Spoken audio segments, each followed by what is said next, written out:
Alright, just sit back and get ready to have the most fun you ever had with an electronic device. I think the Giants need 6 quarterbacks. I think they should all be named DeVito. Tommy DeVito, Danny DeVito. Every quarterback for the rest of the Tony season, DeVito. no matter how many get hurt, should be named DeVito. I think they just start putting the offensive linemen back there. Whoever lets up the most sacks, they're the third string quarterback. Be the quarterback. Absolutely. It has to be the quarterback. That makes perfect sense. That's your punishment. Now you know what it's like, motherfucker. Look at the little Tula. She's talking to the producer. Talking to a cat. And a woman in a jumpsuit throws her a grapefruit. All right, everybody, welcome out to the Get On With It Sports Show. It is Wednesday, November the 8th, 2023. Jersey Johnny coming at you with me, as always, is none other than Mr. RadioPete and Mr. Harry Lug Nutz. Say hello, gentlemen. Hello, gentlemen. Hi, everybody. What's happening? How is everyone on this fine evening, you gents? Good. Good. Doing okay, you know. It's always good. Always good. Looking forward to getting some real sports going. Yeah, that would be nice. Now that crappy baseball's over.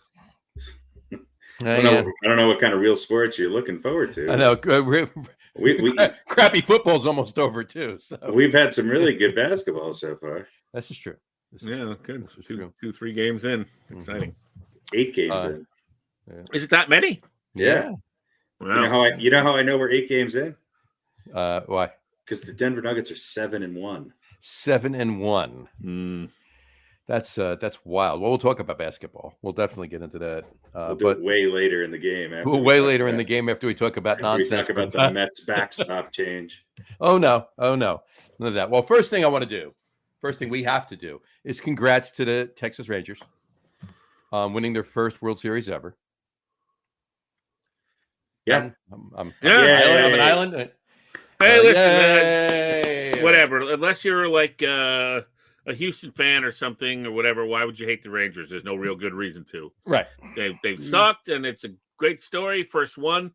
We get to witness history, and I always like that.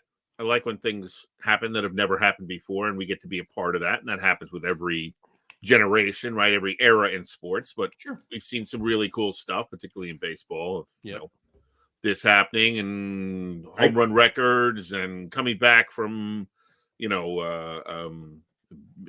coming back from being games down, down 0-3 or whatever in a certain series, things like that have never happened before. We get to witness that, and we get to see, subtle dig on Harry, but that's it's not. I mean, it happened with the Red Sox. I'm not a Red Sox fan. Right. But I mean, it's just I wasn't listening to what he was. I know he wasn't listening to me yet. Anyway, not till Are They For Real? Then I'm trying to figure out if the beard is real or not. It is, but it's his winter beard. His winter beard. I like it when we get to see history, and I feel good for Bruce Bochy, who's a great manager and a great guy. And I got proof that you can manage from the gut and win something, and even nicer because he's walking in as the first year with a team.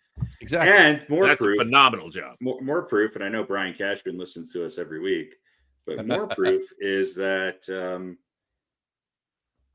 sometimes if you go out and get a really good player, it's worth it.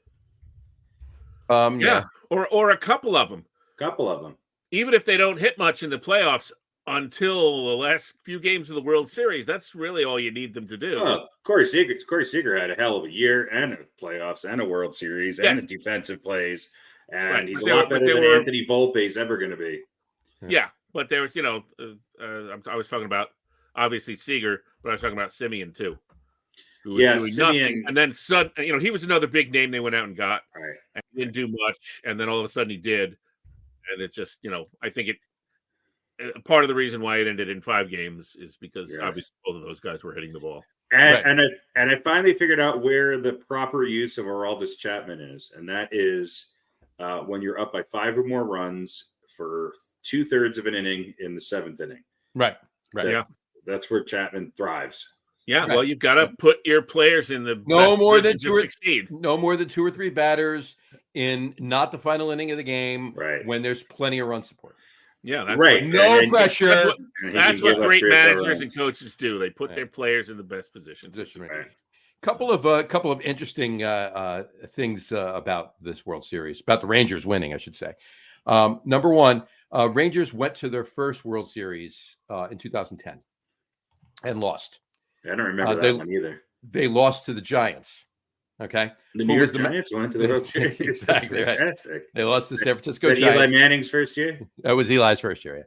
Yeah. They lost to San Francisco Giants in 2010. Who was the manager of the San Francisco Giants in 2010? Bruce Bochy. Bruce Bochy. So he's responsible for their first World Series loss and their first World Series win. So. And I really think he was napping during some of the games. He may very well have been. Yeah, it's quite possible. It's called confidence. There you go. Yeah. His bench coaches are perfect. They got it under control. They're good to go. I'm just glad it didn't. Yeah. And here's another thing: baseball, the 2-3-2 format. Get rid of it. Yeah, it's stupid. It gives the away team an advantage. It didn't happen necessarily here, but 2-3-2, stupid. I love the 2-3-2. Of course you do. I said I didn't like it. I think we've had this discussion before. We have. We've dissected this before. I got one other oddity for you. Because your team usually doesn't have them. Right, exactly. Right. No, because I think it's if you want to win it, I mean, if you're the home team and you can win 4 games at home, great. Yeah. But you've got to win those last 2. They're desperation games, but usually you kind of got to win one on the road. Yeah. If you're either home or away, and it doesn't the one and the one and the one and the travel day in between. It's horrible. Yeah, it adds one more day to one more day of sports. How horrible. That's 2 more days of travel, which we don't need. Well, but either way, all right, no format was going to save this World Series from really being anything other than a dud. That's true. There were some good games, and there was a couple blowouts, but there was a couple that could have went either way. And I mean, Texas is a better team. Texas was the fifth best team in baseball, and the Diamondbacks were like 12th.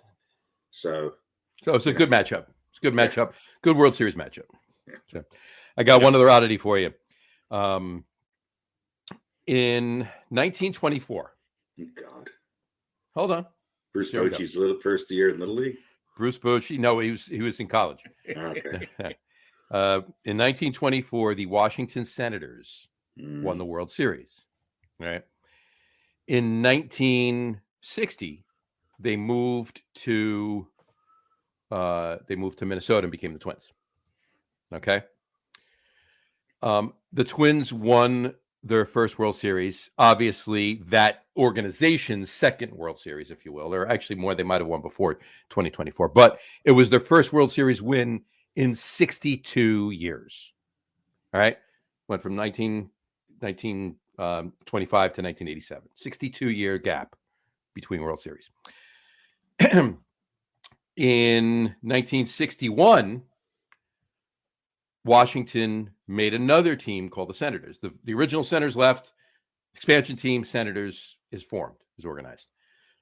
That team moved eventually to Texas and became the Rangers, and went in their 62nd year of existence, won the World Series.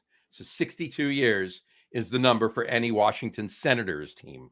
Now, Washington Nationals, the Nationals are Expos, originally Expos. So, or an original Washington baseball team, 62 years is the number. So if the Nationals move out and they form another Senators, they'll win in 62 years. That's how it goes, I guess. I don't think I want to wait that long. No, I don't think so. No. And if we had anybody listening, they're long. They're gone. They're gone. No, I think NASA just their ears pricked up a little bit there. Well, listen, if that wasn't enough, I'm going to throw some numbers at you here. Come on, that's very Pete-esque stat. I mean, I took the long way around is all I did. Well, here we go. I'm taking the even longer route. All right. What are we talking about tonight? We're talking about Major League Baseball and their real need to fix the tournament that they call the playoffs, and how reseeding after the first round just isn't going to do it. Right. Okay. So let me throw some numbers at you here. Throw them out. All right. Go. Let's start with the wild card round. Mm-hmm. We had 4 series that could have gone 3 games each. That's 12 games. They all went 2-0, so that was only 8. So 75% of the games that could have been played were played. Of the 8 games that were played, 2 of them were decided by 2 runs or less. 6 of them were decided by 3 runs or more. 3 3-run wins, 1 4-run win, and 2 6-run wins. Okay. So 75% of the games played were decided by 3 runs or more. 2 more. Right. Let's move to the division series. We could have had 20 games if everybody had gone to 5. We only had 2 series that went to 4. So we ended up getting to see 14 out of 20, which is 70% of the games that could have been played. This one was a little more evenly split. 7 games, 2 runs or less.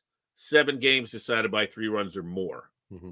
However, amongst the 3 or more, we had 2 3-run wins, one of which was a shutout, a 4-run win, a 6-run, 2 8 runs, and a 9-run. So it wasn't like a bunch of 5-2 or 6-3 games. These were blowouts.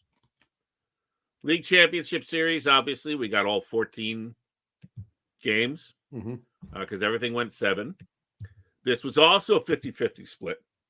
7 of those games were decided by 2 runs or less, 7 by 3 or more. We had 4 1-run wins, 3 2-run wins, 1 3-1 run, 1 4-run, 1 5-run, 3 7-run wins, and 1 10-run win, which of course was a shutout in Game 2, Philly and Arizona. And the National League sort of lived up to a better billing because at least it was a little bit more competitive when we got to the end of things. Texas, Game 6 and 7, won both of those games by a margin of 7 runs. So pretty anticlimactic. Right. And then, of course, when we get to the World Series, we get to see 5 out of a possible 7, so that's 71%. 2 runs or less was 2 games. The other 3 were 3 runs or more, and those were 4-run, a 5-run, and an 8-run win. And again, including a shutout, which was the Texas Game 5, which was a 5-0 shutout. Again, anticlimactic. So overall, 77% of the games that could have been played that's 41 out of 53. 2 runs or less, 18 of those games were decided by 2 runs or less. That's 43%. Decided by 3 runs or more is 23 out of 41. That's 57%. This was a snooze fest. Now, again, we're probably going to think of it a little more fondly because we did have those league championship series that both went to 7 games. Right. But again, in the American League, it really wasn't even close with those last 2 games. So this is just, again, this is a product of the tournament system that baseball has now found itself in, where you don't have to be the good team. The good teams don't win, the hot teams win. And sometimes they're the same teams and sometimes they're not. In this case, not. 2 years in a row, the National League representative in the World Series was a low-seeded wild card team. Yeah. Phillies last year. We had the number 7? I think that Texas was 7 and Arizona was 12 in baseball. I got you. Overall. Team. Yeah, overall. The 7th best team versus the 12th best team. Best team, right. So, again, like I said, reseeding is not going to fix that. And I don't think that baseball has any other answer to these problems other than add more teams to the playoffs. That seems to be their answer. You know what? I don't know if adding it, the problem is the 3-game wild card rounds because it's the layoff. It's the hot team, and it's only a 3-game series. So the better team, if the better team is going to lose in 3 games in a 5-game series, and not that it should be a 5-game series, mind you, but the better team can get their bearings, get their feet, whatever. And have a better shot then, or even in a 1-game series, obviously they're going to pull out all the stops to get through the 1 game, right? But but nobody likes the 1 game, right? And then the better teams that don't play in the wild card series, it's the week plus layoff, right? Yeah. You've got the devaluation of the regular season, right? Where yes, you get a bye, but you get to sit around and get rusty for a week, right? And for 5 days. And not only that, but if you're a 100-win team and you're winning your division by 15 or 20 games, the baseball that you're playing doesn't have the same urgency. as Right. those wild card teams that are fighting to get in. And Arizona, it really came down to the last week or even Sure. the last weekend. Yeah. You know what I mean? They're hot. They're playing. They're trying to fire on all cylinders. And if they get in, they probably are firing on all cylinders. And then they're winning a 3-game series, and then they're going up against a better team, but that hasn't played in a week. And it's terrible. I mean, there is something to be said for momentum in baseball. Huge. Momentum is huge, of course. And and we talk about in the NHL, they have a lot of teams in the playoffs, and you get a hot goalie and a hot team, and you can go places. Yeah. But generally speaking, maybe not the best, right? What is it? The most points in the league, whatever the name of that trophy is, right? They never win, or they rarely win the cup, right? Mm-hmm. But that's because you're going up. You have to go through a lot of other teams. That's a whole process. Sure. But baseball, you just got to be hot for a couple of weeks and jump on somebody who's cold, and that's it. You a couple games, you win, and you're in. And baseball, I don't think, has an answer other than add more teams to the playoffs, which is not the answer. Right. Yeah. So, right. I don't know. and you're not going to get rid of somebody's going to have a layoff unless you go back to 8 teams or you go forward to 16 teams in the playoffs. Right. Because otherwise the math never works out. It doesn't. Yeah. Anyway, I think Pete froze. Either that or he's in deep thought. Deep thoughts with Pete. Jack Handy, with Pete Handy. He's definitely. I got to take a screenshot of that. That's pretty good.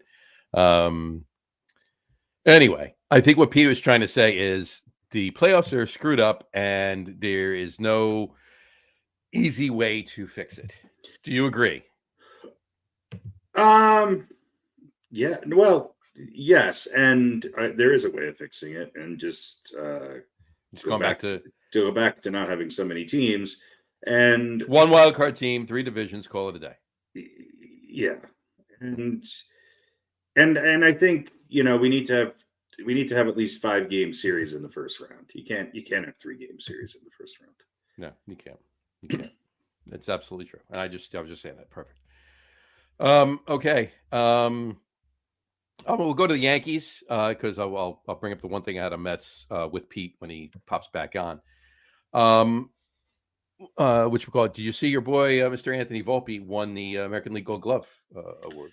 He did. There was a lot of newcomers who won some Gold Gloves. But Volpe won the American League Gold Glove award after garnering the second most errors for an AL shortstop. It's crazy. I couldn't quite figure it out, but I guess it was just an off year for American League shortstops. Apparently. So if the best shortstop in one of the best shortstops in the American League was the one with the second most errors, right, there might be an issue there. So yeah. I thought that was interesting, and this was a graphic in the post, I believe, this morning. Or it could have been yesterday morning. I think it was either yesterday morning or this morning. There you go. Here's Hal and Cashman. If it's broke, don't fix it. Yeah, what was it? Cashman saying he's super proud and that they're pretty much like you said. We're pretty fucking good. He said. Yeah. Anybody? How dare you criticize me? Mm-hmm. Well, I'm going to criticize you. Your boss was criticizing you. Your boss was talking a tough game. He almost sounded like his dad, right? But he's not. And look, if there's anything that I realized in this postseason is that the players that we all knew were really good players were worth the money, because most of them, if not all of them, came through in the postseason. And not only that, they were able to get their team to the postseason in the first place. So, we've talked about this ad nauseum. I just think the Yankees game plan is antiquated. Now, having said that, the Yankees had 2 less wins. Let me rephrase that. The Yankees had 2 less wins than the Arizona Diamondbacks. Mm-hmm. So context means a lot. And obviously they were in a much tougher division. I can't really explain this year's baseball season other than maybe the baseball season maybe that gap does have a lot to do. And it's not just the gap of waiting to play in that first round, but also the fact that a lot of these teams were not playing for anything for over 2 weeks. Right. So, and that's what we talked about. I don't know. It's hard for me to really figure it out. It's also, I don't know. It's, Who knows? It's not as enticing as it used to be. Let's just say that. No, it's not. It's not. Well, hot stoves just starting, so we will be talking a good fair amount of hot stove over the next 3 months before spring training kicks off. But in any event, I just wanted to bring up one other thing. The Mets hired their new skipper the other day. They hired Carlos Mendoza, the bench coach for the last 5 years for the New York Yankees. Carlos Mendoza has no other coaching experience. Right. Unless he coached the rec league somewhere. He doesn't. The only coaching experience he has is those 5 years as the Yankees bench coach in the last 5 seasons, mind you, 18 through 22. And I think you, Harry, would even say that probably not the best bench in the league in the last 5 years. No, just saying. No. Okay. No, not at all. And he has no major league experience. Not that really matters. You can have great coaches coming out of the minors, but he only has minor league experience. Craig Counsell went to the Cubs. The Cubs hired him. Why do you think he went there? Carlos Mendoza got a 4-year. I think it's a 3-year deal. 3-year deal worth $4.5 million. So he's making $1.5 million a year as the Mets skipper. Craig Counsell got a 5-year deal worth $40 million. So he's making $8 million a year. So he's making $6.5 million a year more than Carlos Mendoza, which is fine. But do you think that my question is since when do the Mets care about not spending money? Oh, yeah. Well, I don't know if that's the case, but here's my thing. Do you think he used the Mets a la Trevor Bauer to drive up his price?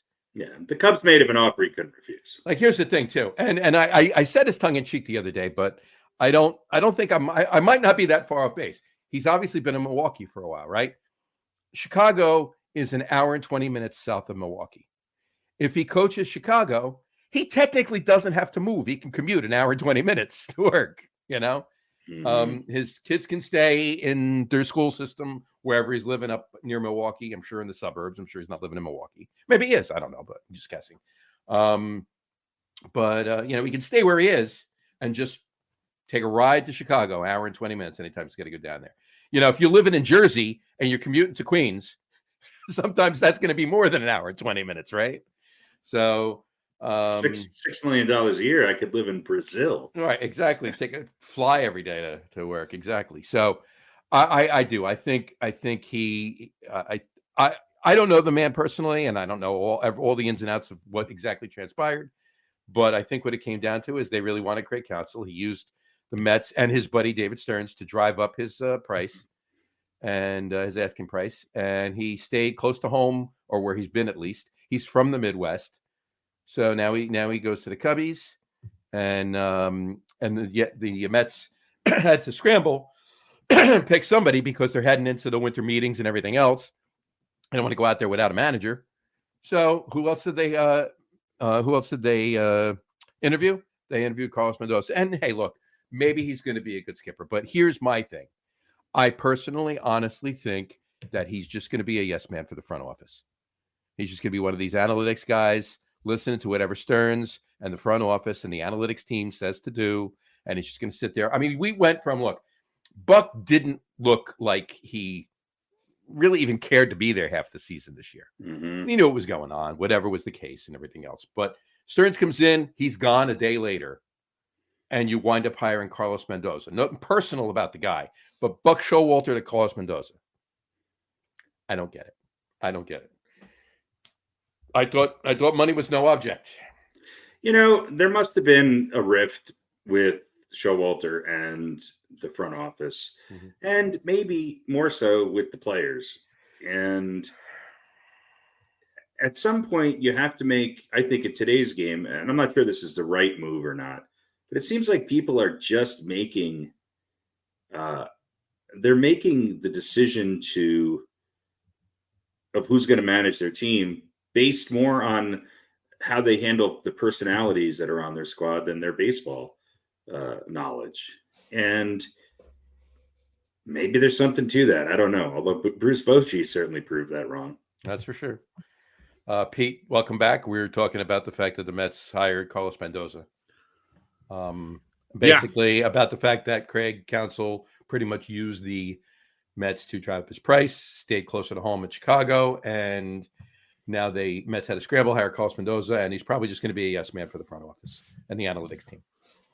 You agree? I'll say this.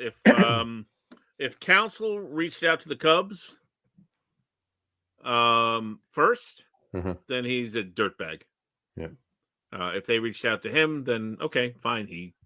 I don't blame him for using the Mets. Whatever. It's not the first time that's happened. Right. I think what this tells us. Yeah, we did a whole show about it with Trevor Bauer. Yeah, 3 years ago. I think what this tells us though is that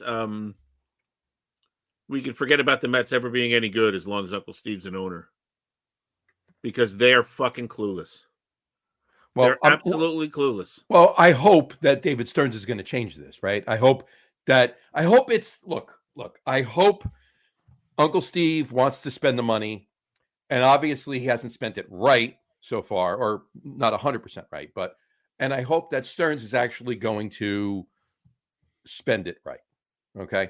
Yeah, we'll see. Listen, nothing against Carlos Mendoza.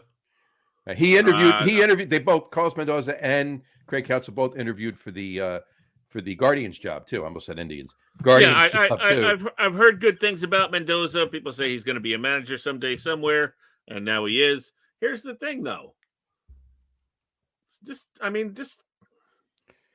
did we not learn from Mickey Callaway? Did we not learn from Luis Rojas? Did we not learn from Carlos Beltran? Not that Carlos Mendoza is any of those guys. Why are we still hiring neophyte managers? I know. I know they're not necessarily thinking they're going to compete next year. Right. Right.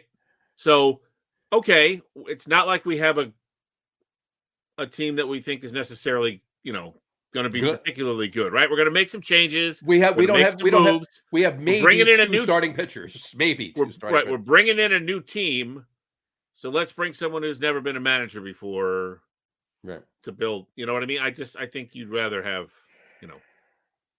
you'd rather have somebody with some experience. Of course. And, everybody makes the statement, well, all good managers had to start somewhere. Yeah, you're absolutely right. Everybody needs that first job, right? But more often than not, it's their second or third job that they're doing really well in, not their first job. Right. They're learning. And it's another piece of the puzzle that has to fit, right? Right. We've got Stearns has to do a good job. Uncle Steve has to stay out of the way. Mm-hmm. You have to build a team and find the right chemistry and decide which pieces to keep and which not, right? Right. And now you have to have a manager who's going to be good. Again, you can say, well, he's got a year before they're expecting to be competitive in a year or two. Right. So he's got some time. But it's just like another guy who's got to learn on the job. Is this going to be someone with experience? Is this going to be our fourth manager in a row that lasts 2 years and then on to the next? You had Mickey Callaway for 2 years. You had Luis Rojas for 2 years. You had Buck Showalter for 2 years. At least we got the season out of Buck the first year last year that we did, but I don't get it. I just don't get it. But Rojas, let me see it. Callaway 324 games. Rojas 222 games. That was Rojas's first year was also the 60-game COVID season. Right. So right. Yeah. Oh yeah. That's right. And then I don't know. Whatever. I mean, I just like. Who did Showalter want to leave, or did they want him to leave?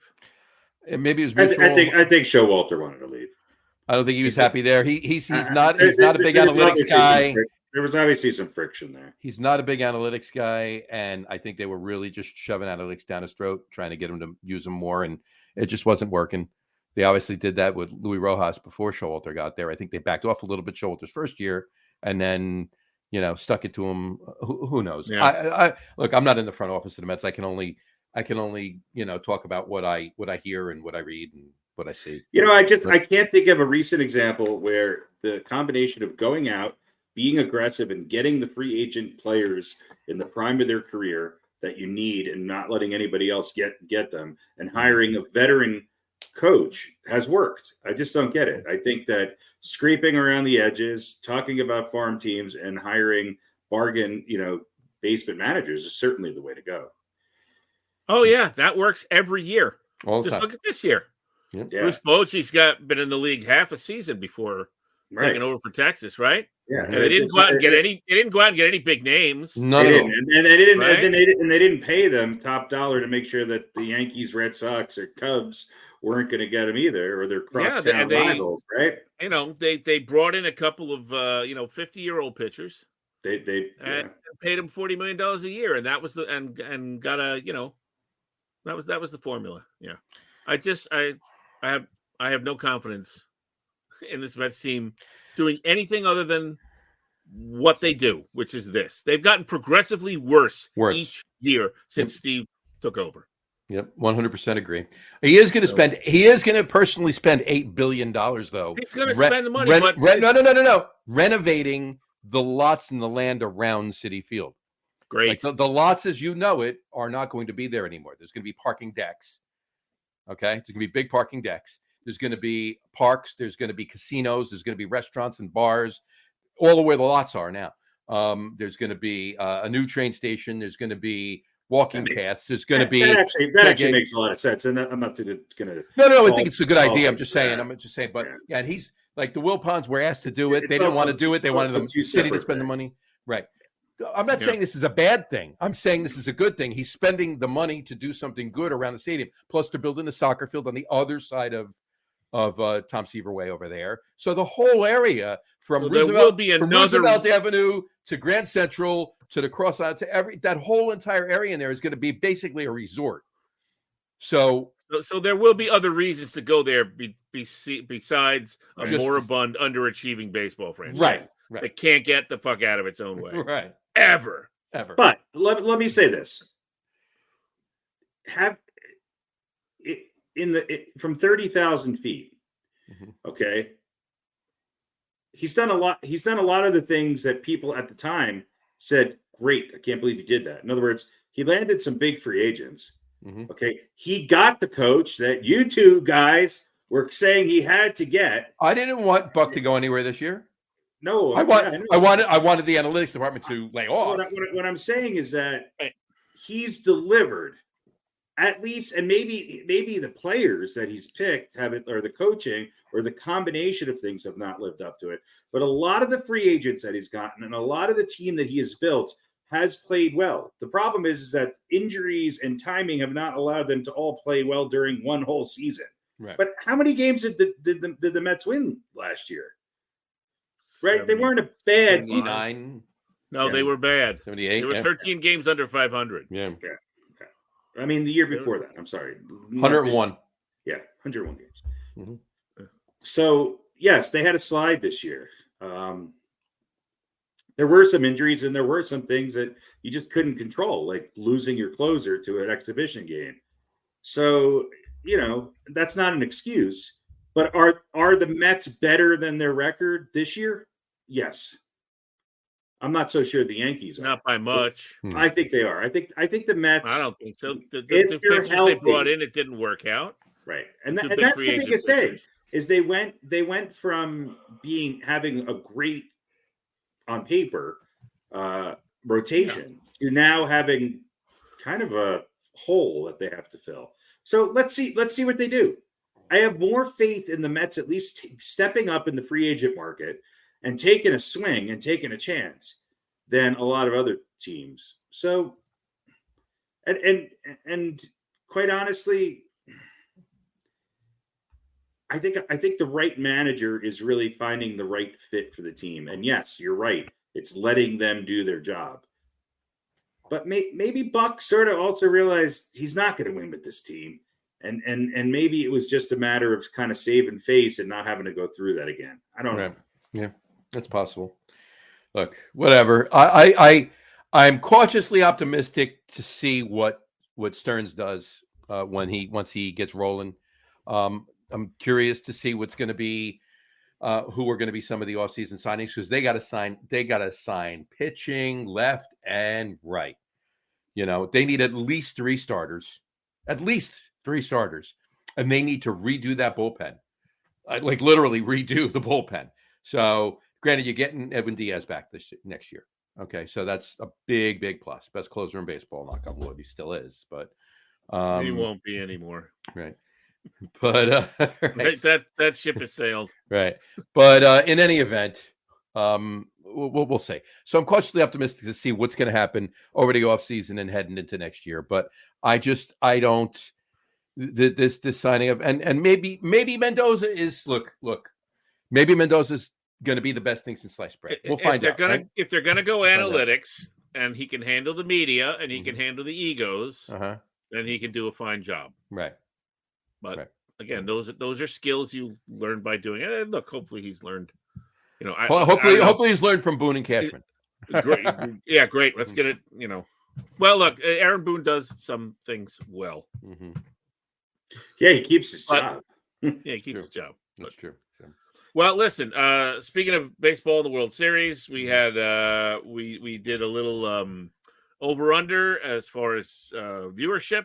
Mm-hmm. You guys both took under 10 million average, and you were right by a lot.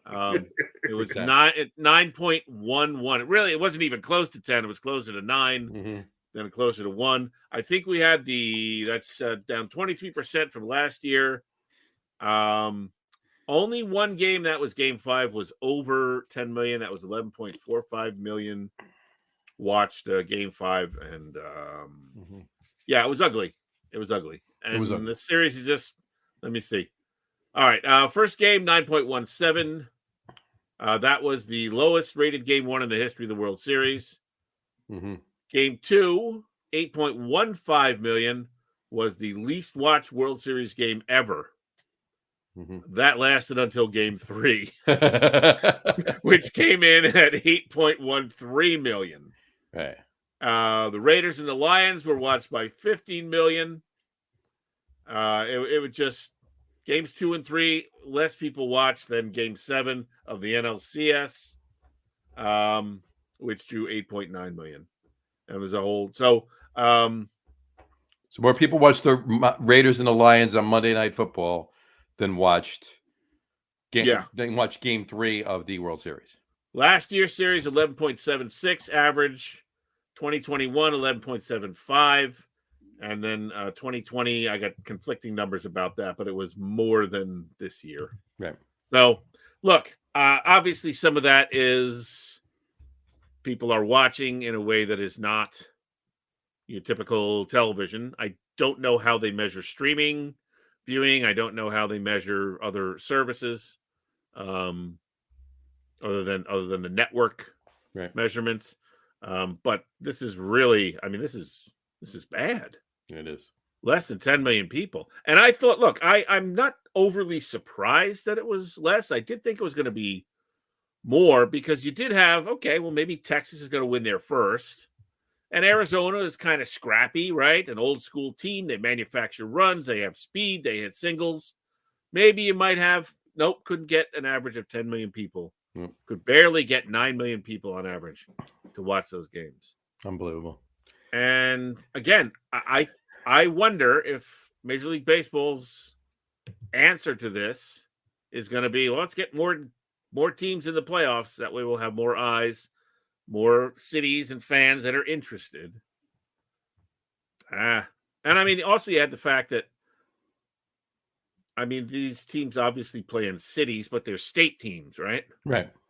It's Arizona versus Texas, not Houston versus New York, or Houston versus Phoenix. It's right, or it's not Dallas versus right. It's not Dallas versus Scottsdale Phoenix. Or wherever the team. Yeah. So I don't know if that's going to. Yeah, it's not but their fan base isn't in Flagstaff. So no, it's not. Yeah. No. So baseball's doomed.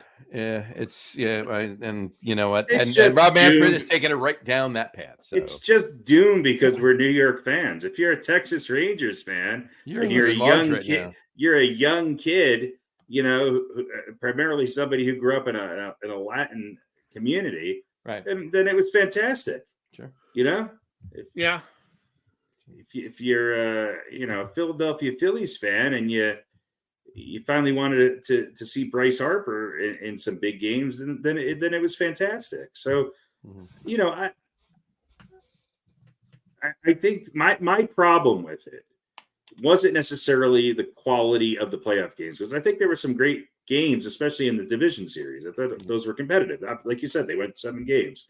My problem was that the regular season means absolutely fucking nothing anymore. Yeah. Yeah. And that's a big problem to me. And I think that's going to be more of a turnoff than those extra cities that are, kind of that get in, right? You have the 4 extra wild cards these last 2 years.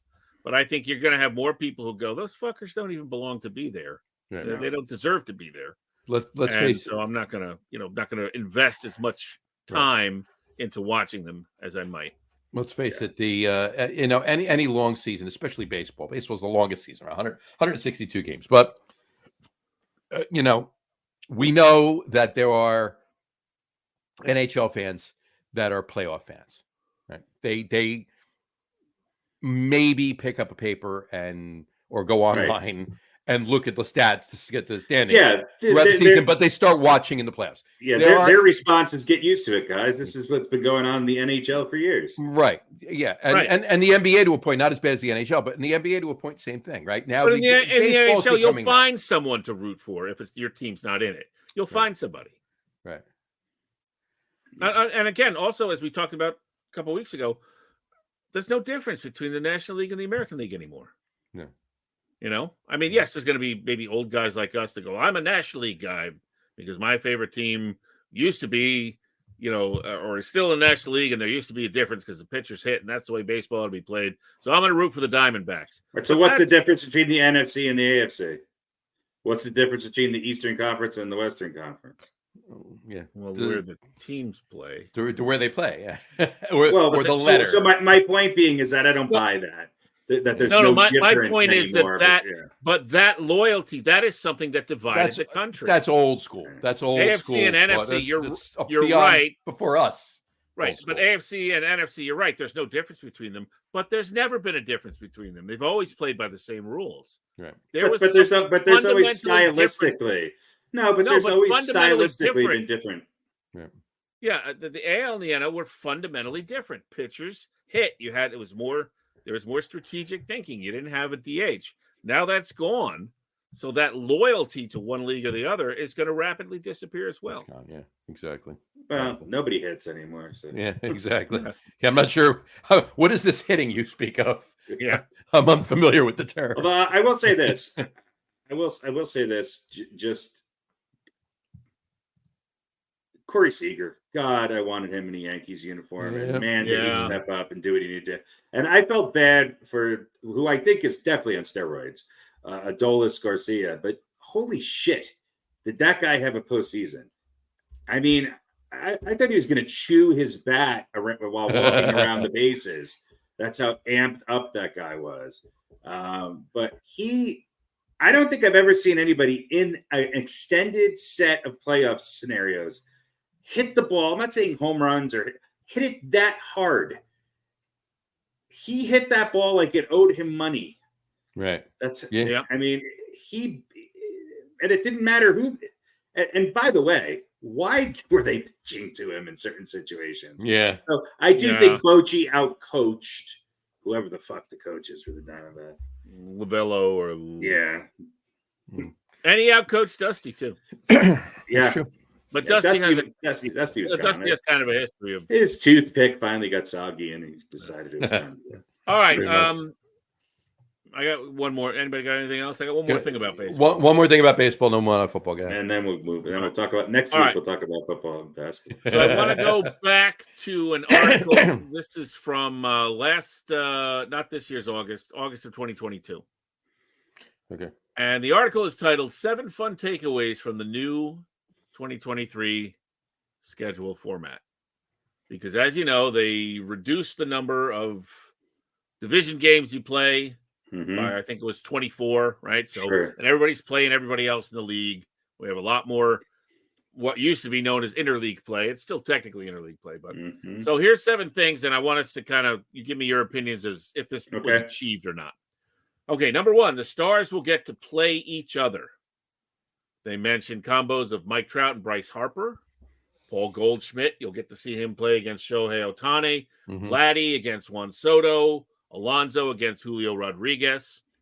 I think that's true. Okay. We did, right? Everybody didn't play every other team, but we did get to see a lot more stars because of those extra 24 games outside of the division, and some of them outside of the league as well. Right. Right. Right. So I think that was true, right? We did get to see more of these big, or at least that was available, whether we went to the games or not, or whatever. Right. All right. Number 2, you'll get a far more balanced wild card race. Yeah, no, Now, not so much. here's the theory. I mean, the wild card races have always, I don't know what balanced means, but the Well, wild card here's- races have always been the most interesting part of the season. Here's what they say. The example they give, right? 52 games against division opponents rather than 76. Mhm. And so now they play 64 against the rest of the league and 52 against the division. So they say, so the example they give is the Cardinals, poor choice for the Cardinals. The Cardinals and Brewers can't get fat off the Pirates, Reds, and Cubs anymore. Not as much, Not as much. but still But- almost half their games are against the team. Look at the standings, Mhm. right? Look at the powerhouse AL East, even though the Right. Yankees were a disappointment. Mhm. 2 wild cards from there, 1 wild card from out west, and nothing from the moribund Central as far Right. as the wild card goes. In the National League, what do we have? 2 wild cards from the powerhouse East, even Mhm. though the Mets underperformed, 1 from out west, and nothing from the moribund Central. Business as usual. I'd say this is a failure. The new schedule did not produce a far more balanced It did not. wild card. No, not But at I all. don't want it to. I want the better teams to get into the playoffs. Yes. All right. Number 3, you can now schedule a different road trip every year and not repeat one for a while. Yeah, who the fuck's doing that? I don't know. I don't have that kind of money. So I have a hard enough time getting down to 10 minutes away to downtown Denver to go see the Rockies play at home, let alone go on a road trip. By the way, for me to go on a road trip to see a team, I don't know where I'm going. Kansas City? That's not well, so that's exciting. the thing. Yeah. Yeah, maybe you want to head out for a West Coast Texas? swing or Yeah, I'm gonna go see the Oklahoma City, Thunder Hens play. yeah. All right. Number 4, the resumption of old-time rivalries and surely the beginning of new ones. Well, I think the old-time rivalries was already covered by interleague play, wasn't it? It was. I So thought anyway. Explain that to me. I mean, I think most of the rivalries are interdivision anyway. well, the of course- example they gave is, did you know that the Giants haven't been to Yankee Stadium since 2016? Well, they're going to be there on opening day. There's nobody alive anymore that remembers the rivalry between the New Yeah, York that's Yankees and the New York thing. Giants. Like, how old is the rivalry that we're talking about? Yeah. From the 30s? Look, the reason why we have a Mets Phillies and a Mets Braves rivalry, the reason why we have a Yankees and Red Sox rivalry, the reason why you have Cleveland and the White Sox, it's because they play each other all the time and they're close enough together that they're regional rivalries, and it works, and you're never going to change that. Now, you could say that maybe there was a rivalry between the Yankees and Dodgers. That's regional too. That's old school regional. Yeah. No, but what I'm saying is in the 70s, when they were clearly California and clearly New York, but that's just because they played in the World Series. Even that, yeah, no, it was the Right. World Series because there was no interleague play until the 90s. That's what I'm But saying. I'm saying Right. back in even in the 50s when the Dodgers were in Brooklyn and the Yankees and the Dodgers Right. were playing, So- same thing. As a kid, I would say the Yankees-Dodgers rivalry was way better, even though they only played if they both made it to the World Series, than the Padres and Red Sox rivalry that's Right. newly ignited due to interleague play. Right. You know what I'm saying? Come on. Yeah. All right. And surely the beginning of new ones. What are the new rivalries that we get from this schedule? Texas and Houston? I just answered that. There are none. There are none. All right. So number 4, a fail. All right. Number 5, we get annual World Series rematches. But we were close. Now let me read this to you. Did you love that Dodgers Rays series in 2020, Mets Red Sox in 86, Tigers Cardinals in 68? Well, every single one of those matchups will happen at least once. They will. So what? Yeah, that's again. Okay. No, hold on. That's cherry picking. I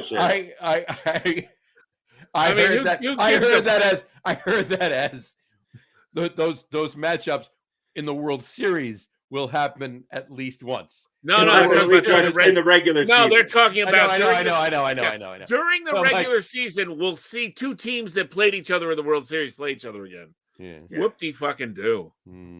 Yeah. And by the way, you don't get Kirk Gibson or Miguel Cabrera. So. Yeah, that's right. All right, now number 6, I think, is a good one. No one gets left out on opening day or July 4th. That's an accomplishment. Everybody plays opening day. Everybody plays July 4th. But you could do that still with right. That, but that again is reaching. But their point is this is a yearly review, and you didn't have enough accomplishments on you. Well, this was written in 2022. Well, I know what it is. So, but they're saying this is something that doesn't happen, and now because of the way they because they're like we talked about it a bunch of times. There has to be every week, every series, every day of the year. There's interleague play, right? But I think that's just because there's only 15. There's only 15 teams in both leagues. It's a good thing, but it's just scheduling, isn't it?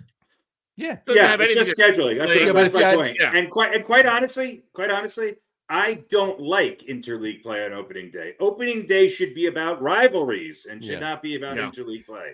It will change. It will change when they add, and they're gonna. They are. It's coming. I don't know when, but it's coming. When they add another 2 teams, one in both leagues, expansion teams, and there's 16 teams in both leagues, then there can be days where every team is playing and there's no interleague play. Yeah. So that will happen. All right.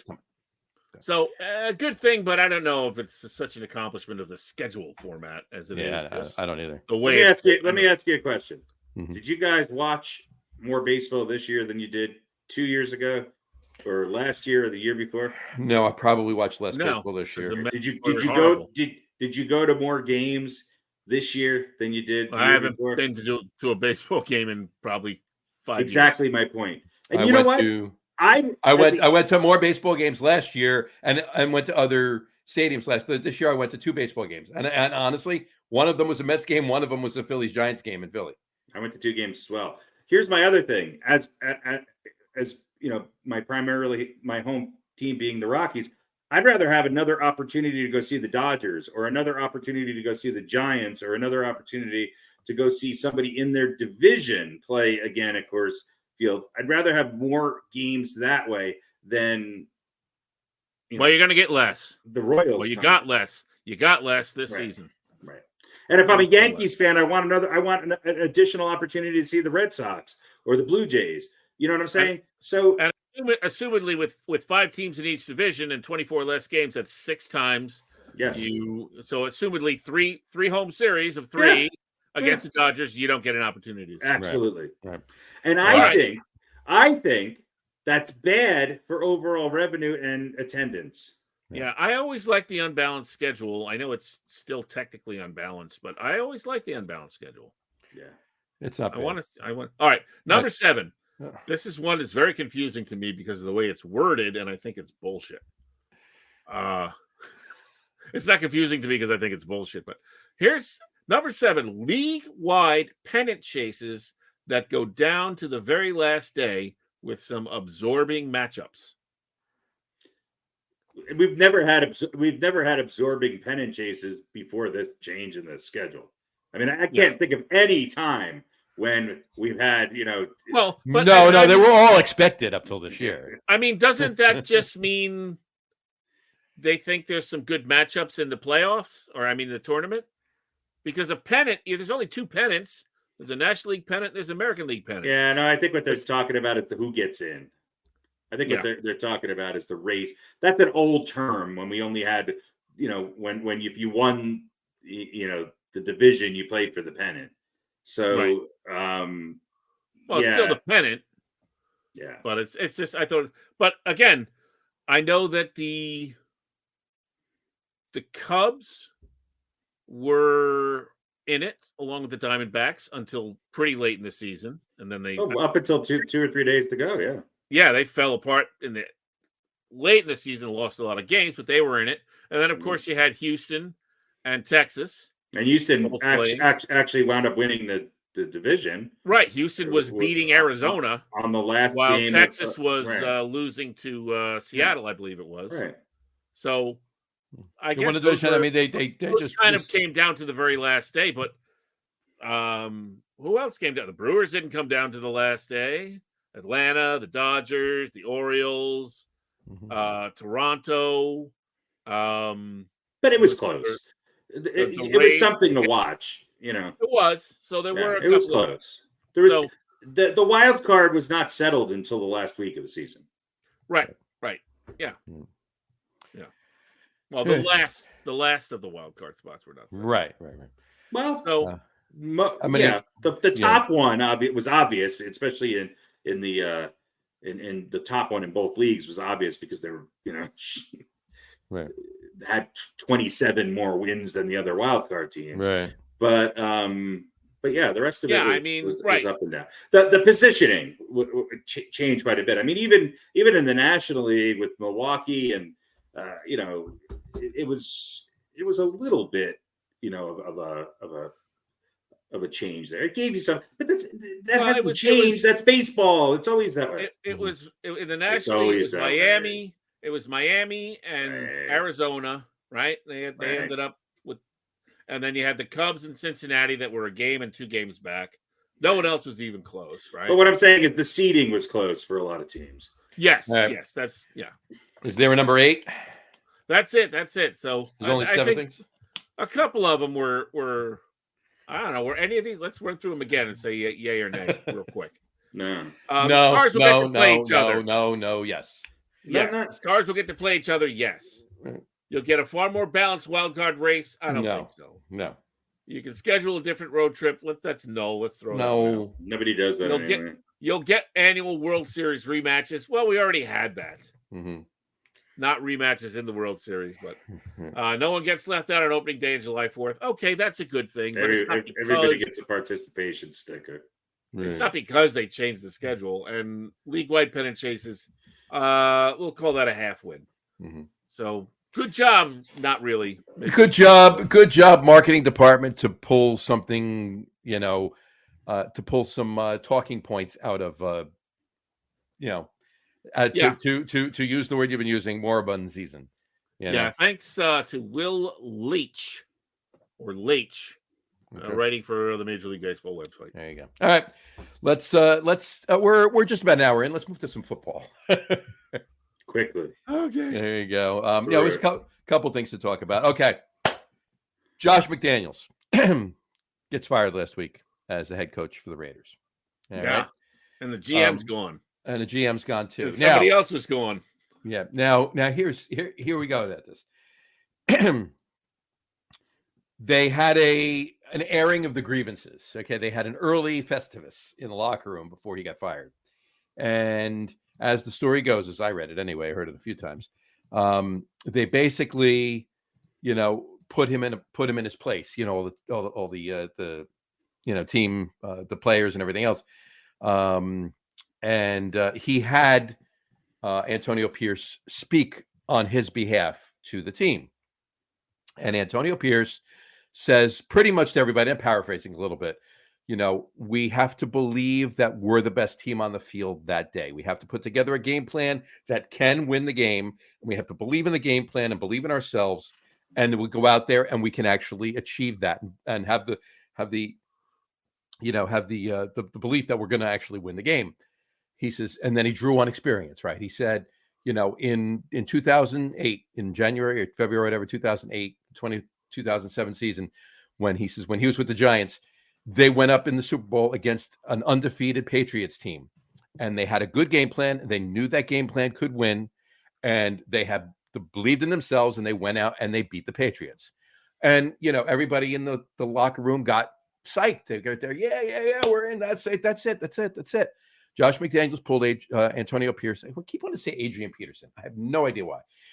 Pulled Antonio Pierce aside, and he said, "Don't ever talk about the Patriots like that again. Asshole, you're the coach of the Raiders, not the Patriots. Pull your head out of Bill Belichick's ass and do your job." Right? He can't. Your former job. Your former job, right? So yeah, he literally said, "Don't you ever talk about the Patriots like that again." Who the fuck are you? That coach, his boss. Well, now he can talk about the Patriots all he wants. No, whatever. He can tell him whatever he wants, right? He's his boss. I get it. But what the hell does that mean? He can't speak about a game that happened 18 years ago. You know what I mean? Yeah, this seems like there's a little bit of a thin skin. A little bit going around there. A day later, he was fired. Mark Davis obviously heard this and heard the players talking. Said, "You know what? Bye-bye. See ya. Take care. So long." You know what the real problem with the Raiders is? Mark Davis. That's the real problem. Right. Yeah, coaches who wear visors. Coaches who wear visors are. It's not the best. Yeah. Yeah. So how do you explain Doug Peterson then? What do you? He's the anomaly. There's always he's the anomaly. No, he's had a lot of shitty seasons too. That's true. Yeah. You say he has a better clipboard? I don't know. Maybe. Yeah. All right. So that brings us to the Giants game. Really quick, Giants. Look, I'm probably not going to talk about the Giants anymore this season unless something interesting happens. Right? They're done. You look at my tag under my name. It's Tankathon 2023. Right? They're too late. They're going to miss out. They're well. I mean, we can't win another game. You know, and they don't have to. They look. Yeah, you want Caleb Williams, but do you? Do not Michael Penix Jr. What about the UNC guy? So that's 3. So if you're in the top 3, you're getting Oregon and the guy from Oregon. Yeah, so Bo Nix, I think might be the Bo Nix is very good too. Yeah, exactly. So at that point, you're getting one of the top 4. Because right now they're in top 4. Yeah, you're right. They're in it. Right now, because it's the Cardinals, the Panthers, the Bears are worse than them, and the Giants are number 4. Yeah, Giants are tied with the Bears. That's right. Right. Well, what's the tiebreaker if you got the same record? Division wins or head to head, right? Head to head, then division wins, then conference wins. So once you keep Tommy Two-Tone in there, well, that's it. Now you're probably going to lose. Well, that's just it, right? Now Daniel Jones, tore his ACL. He's out for the season. Yeah. Tyrod Taylor's still out. So, starting this week now, not that he didn't, starting the game this week, not coming in like he's done twice. Starting the game this week is Tommy DeVito right here. Tommy DeVito is starting for the New York Giants. I'm sorry, this Tommy DeVito, not that Joe Pesci. Yeah. Well, no, Joe Pesci was Tommy DeVito in Goodfellas. So okay. You might be better off with Joe Pesci. Yeah, there you go. You might be better off with Danny DeVito. You might be better with Danny DeVito. Yeah. Well, there's Tommy DeVito. And that's a good picture, obviously, because he just looks like he's on our show. But anyway. Hey, look, I couldn't be prouder. Jersey boy, where do you go? Don Bosco Prep. He went to Don Bosco Prep. I mean. So this was great, though. He comes into the game, but I don't know if you heard this on Sunday. Sunday. Josh Dobbs. He's no Josh Dobbs, no. But he came into the game on Sunday, right? Now, I forget who was doing the show. I mean, Mark Sanchez was there, but who else was anchoring? Whatever. Now he grew up in Essex County. He grew up in Essex County, New Jersey. He went to Don Bosco Prep. He went to Syracuse for his freshman, sophomore, and junior year, and he transferred. Then he transferred to Illinois for his senior year. And when he comes in the game, he says, "And here we have Tommy DeVito from Illinois." Well, he spent 8 months of his life in Illinois, and he's from Illinois. Reading the paper. Well, that's what team he's from, because that's the last team he played for before. I guess.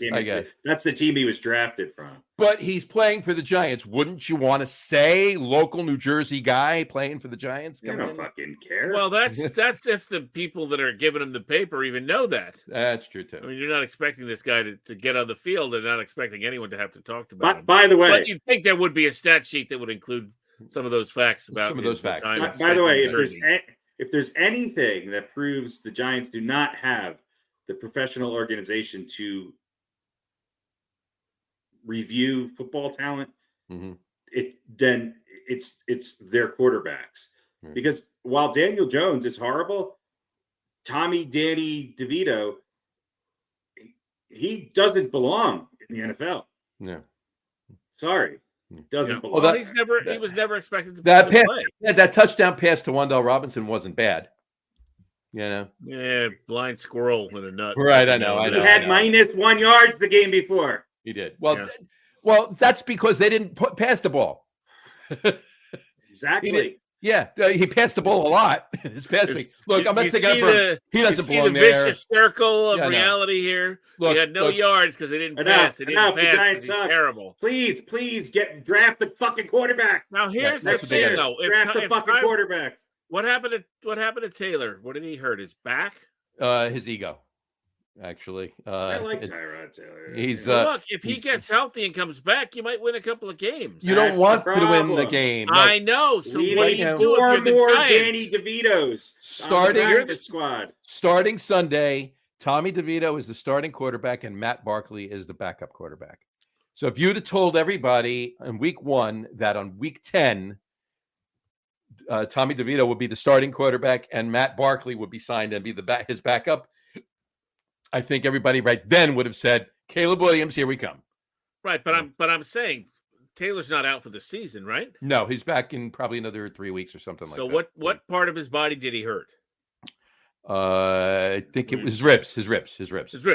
So if you're the Giants, everybody on the team, every time you see Tyrod Taylor, you want to, hey, buddy, hey, give me a big going? Right, yeah. Pick him up. Make sure he doesn't quite get healthy. That would presume that the players are smart enough to understand what the big picture is, and I don't think. Well, probably someone's going to have to tell them to do that, but right, yeah, exactly. All right. Well, look, they look pathetic on Sunday. I'm not even going to. Seriously. Don't look for my posts on Facebook this weekend. I'm not even going to watch the game. It's not. First of all, I don't care if they were playing. I don't care if they were playing Don Bosco Prep. They're not winning the game on Sunday. They're playing the friggin' Cowboys. I'm not watching that game. By the way, the Cowboys are favored by 16. The biggest spread this year so far in the Meadowlands. There's no reason to watch the Giants. There's no reason to watch the Jets. And the Jets. Let's talk about that for a second. And we haven't done this for a while, so we just I have to. We have to. How you doing, brother? Joe Douglas. Hey, man. Hey, man, I'm going to turn you over to Coach Sala. Hey, yelling. I'm great, man. Blessed to be here, man. Hey, man. Welcome to the family. Welcome to the family. Welcome to the family. Family. How to play that? Yep. Haven't played it all year. I think we played it maybe once, and it's from last year. But it's great. It's great. You gotta love that one. But, listen, those are two great picks, two great pickups that the Jets made. It's Sauce and Breece Hall. But now I have to say this one thing to you, Pete. Obviously, you watched the game because we went back and forth. We were talking about it, and why wouldn't you? You're a Jets fan. But on Monday night, was it just me, or as pathetic as the Giants O-line has looked all season, especially this past Sunday? Was it just me, or did the Jets O-line look worse than them on Monday night? It looked worse than usual. And look, they said they've had like 9 different starting offensive lines over the course of the season, and they've moved guys around. But the thing, because I was looking, and we know the couple of weeks ago the center got hurt, and then the backup center got hurt, and or actually it wasn't even the backup center; it was the left guard that they moved over to center or something. Right. But Becton's in. He's on the left side where he wanted to be. Yep.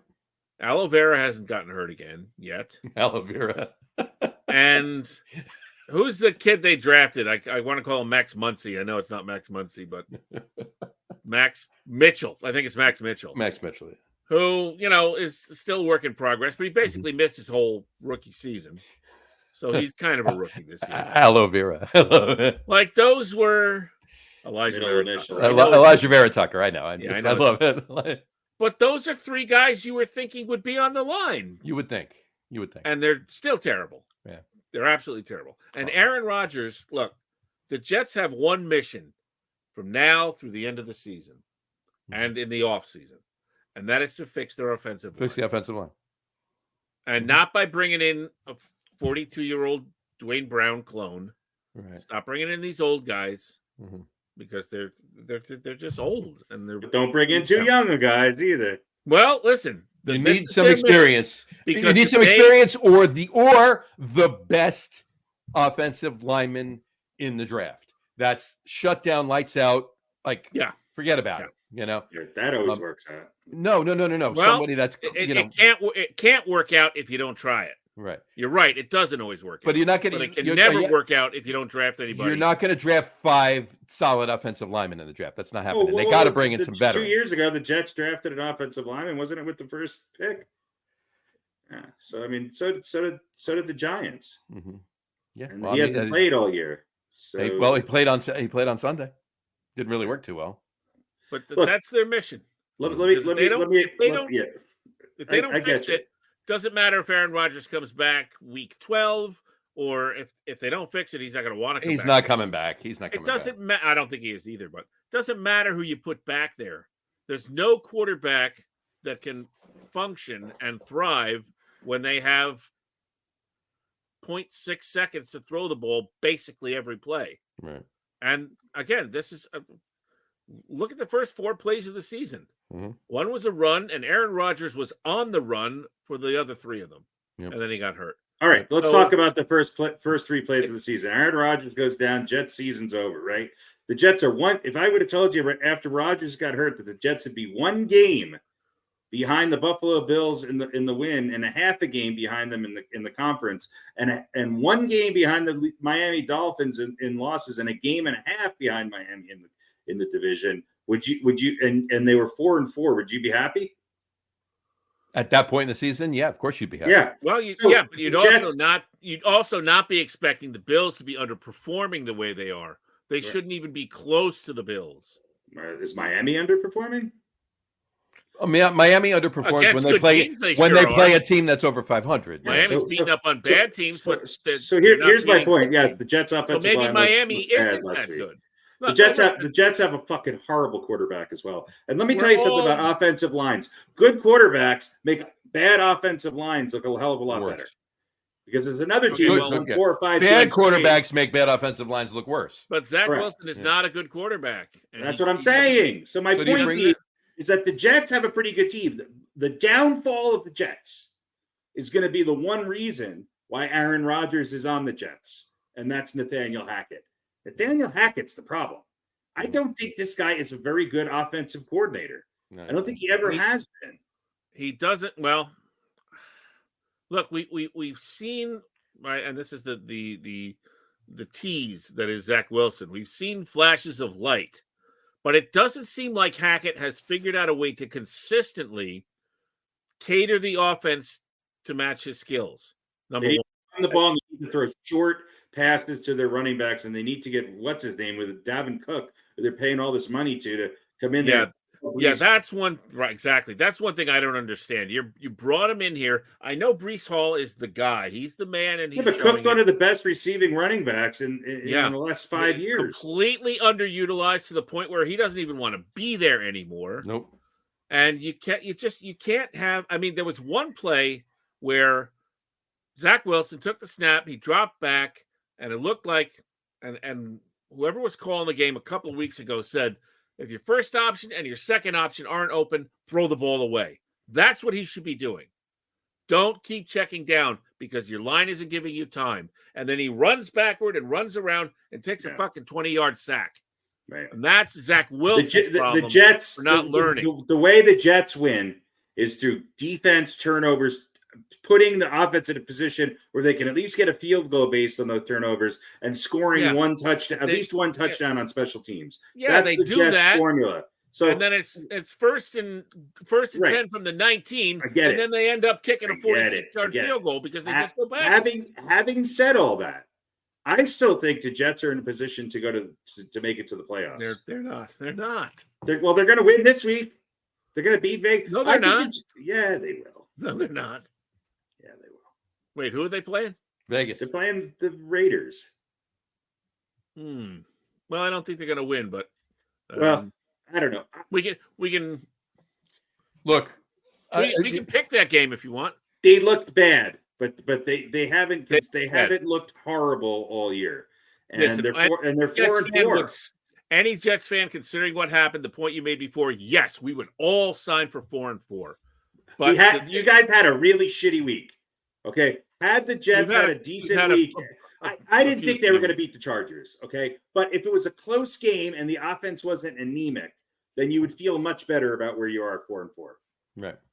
But it wasn't a close game because the offense is anemic. I understand that, And that that defense, as good as it is not good enough to get them. Well, they had a wide receiver out. Obviously, their offensive line is a mess, but they have to find a way. And this is an offensive coordinator's job. They have to find a way to get the ball in their playmakers' hands. And if that means a 1 second drop and a 3 second pass to guys on the Jets that have incredible speed and an incredible ability to catch the ball, then that's what you need to do. And you need to establish the run game more. But when you're behind, you can't do that.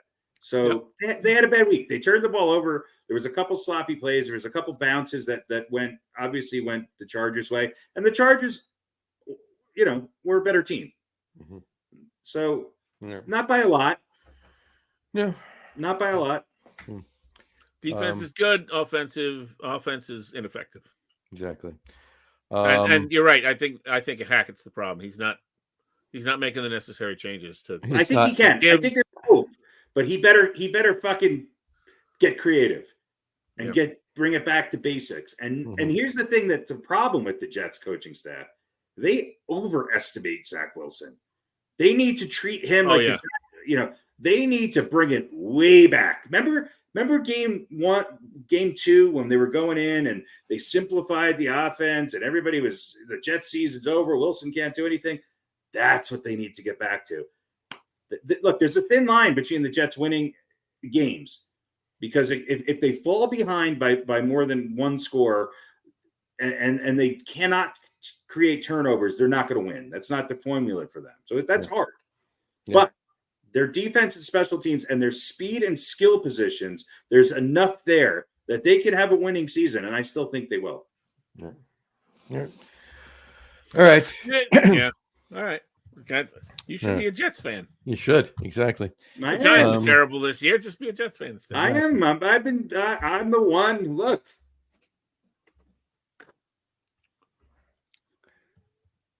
It's backwards, right? But hey. I mean A-Rod back week 11. Yeah, still got sitting there. We'll see. Aaron. All right. One other game I just want to bring up was the hold on. Where'd it go? There we are.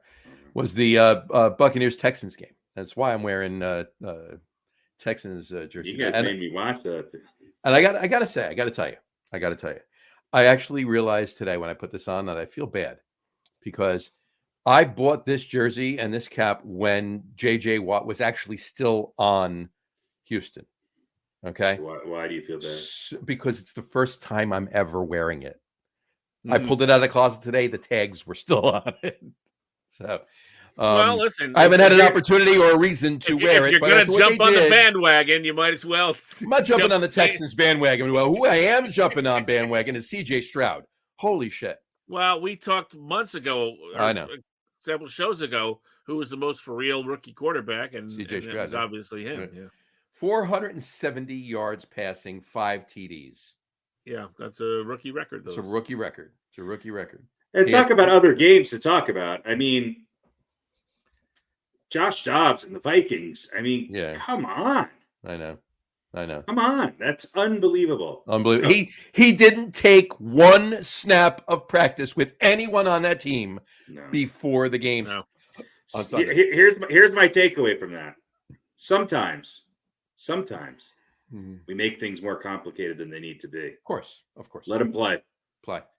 Go play. That tells me that he knows he has enough ability to do there's very few quarterbacks that I think could step into that position and do what they needed to do. He didn't come in and throw 3 completions and get him into field goal range to win a game. No, he lit up the other team in a high-scoring shootout. He did. You know what it reminded me of? It reminded me of Jason Garrett. Thanksgiving, I think it was 94 with the Cowboys. He came in the second half, threw for like 300 yards, a couple touchdowns. They had a come from behind win. And I remember seeing a documentary about that. And some of the other Cowboys, he was on the guys team on offense, what they said was, yeah, he didn't really know all the plays. He just sort of dropped back, looked, saw who was open, and threw it to him. Right. There was no timing or anything like that. Pretty incredible. You know what it makes everybody do? It makes everybody focus on fundamentals. You keep the plays simple.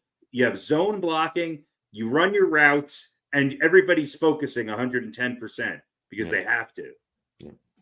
Makes you think. All right. Maybe this game's not as complicated as we say. It has to be. It doesn't. All right, real quick. I want to get to more of a global view than Giants and Jets. Who other than the Kansas City Chiefs? Who do you guys think is the second best team in the AFC? Other than the Kansas City Chiefs, who's the second best team in the AFC? The Chiefs. I'm assuming the Chiefs are the top team. Chiefs are top until they get knocked off. Miami. You think Miami is the second best team in the AFC? I think it's Baltimore. I think it's Baltimore. No, Baltimore. Yeah, it's Baltimore. And let me tell you something. I think a close third might be Jacksonville. Yeah. They have to prove it a little bit more. Right. I will say this. If you ask me this 2 more weeks, because I'm not going to overshoot it, the way the Cincinnati Bengals defense is playing, and now that Joe Burrow is healthy, in 2 weeks, I think there's going to be a 3-way discussion for who's the best team in the AFC, and I think it's going to be between the Chiefs, the Bengals, and the Ravens. Let me tell you something. The Ravens lost a couple games that they shouldn't have lost this year. They're looking really good. Yeah. They're looking really good. All right. National Football Conference, the NFC. Again, a team very similar to the Kansas City Chiefs, a team that just doesn't lose very often when even though they're not really dominating. Right. The Eagles are definitely the best team in the NFC. Of course. This is a tougher question. Who's the second best team in the NFC? Giants, of course. Well, it's going to be interesting. That's tough to answer now because honestly, you want me to tell you? Yeah. My opinion, and I could be wrong, and you can tell me I'm wrong. The Lions. Well, the Lions had a good bounce back week, that's for sure. Yeah, they had a tough game against the Ravens, but I think it was more than they were expecting, based on the Ravens. Some of the Ravens' previous games. Maybe the game plan wasn't up to snuff or whatever, what have you. But I think the Lions are still the second. I think they're the second best team in the NFC. I think even though they lost this week, and it doesn't necessarily mean they're going to break from their tradition of losing later on when it really counts. I wonder who you're going to say. I think it's the Cowboys. That's who I was going to say. They lost, but that was a hell of a game and a hell of a performance by Dak. We'll see if it's a fluke, but yeah. And I'm not convinced, by the way, that San Francisco is done because they lost a couple of games. I will tell you this. Seattle losing was a bit rough this week, but I do think the 49ers still win that division. I feel really, really horrible for Kirk Cousins because you know what? I think the Vikings, even though they had a great win with Josh Dobbs, I think the Vikings are kind of at the position where they could be a 3 or 4 seed in the NFC come playoff time. We'll see what Dobbs does the rest of the way. It's going to be hard to maintain what they did last week, but Vikings have won 4 games in a row. Yeah. Yeah. Yeah, they have. All right. You want to do it? Are they for real, or you want to look at some really cool stats for this past week? Are we going to do beaten by the coin? We got to be beaten by the coin. We got to do that too. All right, let's do are they for real and beaten by the coin. All right, beaten by the coin first, or yeah, we can do that first. All right. The coin. I'm sure. Man, let me get my little. No one wants to be beaten by the coin. All right. So I don't even remember what the John. The games I were? think you guys are tied for first. We are Coin's for tied. second. I thought I was in last. You guys are tied for first with 35. John, you picked up 1 point for the Texans win. Harry, you picked up 1 for the Texans and 2 for the Vikings. Good pick there for 3. So you both have 35. Yeah, I've won 5 out of my last 6 picks, but unfortunately, I put too much weight on the. Yeah, you put too much. I weight on really, the Dolphins. I was back and forth on that pick when we picked them, and I was like, I went with the Dolphins just because I had a feeling something was going to go on with, it was a Germany game, and yeah, I had a gut feeling. You guys were identical, except Harry took the Vikings. So as far as your points, the coin was an offer, so they remain at 32. I got 1 for the Chiefs. There's confidence for you. And I had 3 on the Texans. Yeah, you did. So I got 4. So I'm currently in 4th, 2 points behind the coin with 30 points. So there we go. Still a lot of football to go. Yeah, You do. So let's see. We're each going to pick a game. Yep. Who wants to go first? John, you want to go first? Sure, why not? All right. I'm going to go old school. I don't know what that means. You gonna pick Like, a game from the 70s? I'm going to pick a game from the 40s. 2 teams from anyway. No, I'm going Packers, Washington Senators. Senators, and the and the Philadelphia Athletics. No. Yeah, there you go. There you go. The Packers Steelers. Is that Packers at the Steelers? Packers at the Steelers. Green Bay at Pittsburgh. Well, this is a good game, I guess. Packers are not Jordan Love sucks. Packers The are coming Steelers- Packers are coming off a win, 20-3. I think I heard the against Steelers get Still Rams outgamed are- every single game, but yet they have 5 wins or something like that. Yeah. So, all right. The Steelers have been outscored every game, but they have 5 No. wins. I think they've been outgained in yardage. Okay. Every game, or something like that. That'd be great if they were outscored. They're outscored, Yes, but they've still won 5 games. They're outscored All every right. game but won 5 of them. I'm going to take Pittsburgh. We're going to pick all 3 games first, and then we do picks, right? Oh yeah, that's right. Good, All right, Pete. so I don't Green Bay know. at Pittsburgh. Sweet kind of sucks. I think there's a lot of good games. Let's see. You I seem to think- find the ones that I know nothing about, so go for it. Well, look, I think the 49ers and the Jaguars is interesting. Oof. It is an Because interesting game. I think that's an interesting game. How is San I Francisco actually, favored in that? I'd like to say the Texans and the Bengals, but I don't think the Texans are quite good enough to hang with the Bengals yet. And I think the Jets and the Raiders. Yeah, so you want to do the 49ers and Jaguars and the Jets and the Raiders? I mean, unless we want to look at like the Panthers and the Bears, No. who's worse? No, Unless no. we want to go that route. But No. I mean, Don't make me watch that. No. you could go Browns Ravens too. But No. Lions Chargers. Lions Chargers. But I think 49ers, Jaguars, and Jets, Raiders is the way to go. All right, so the Jets at the Raiders. And San Francisco at the Jaguars. That's what I think makes it interesting. Yeah. Is that it's in Jacksonville. Right. Right? It's not overseas, I don't think. Nope. Nope. All right. It's in Jacksonville. So let's No, start with Johnny. the game overseas is Colts Patriots. Yeah, so That'll who be it. cares? That'll be it. I'll be waking up early for that. That's a Yep. humdinger. That'll be a good, like, I gotta like rub my eyes and like have coffee and not watch that game. Yeah, I thought. All right, so I already took Pittsburgh.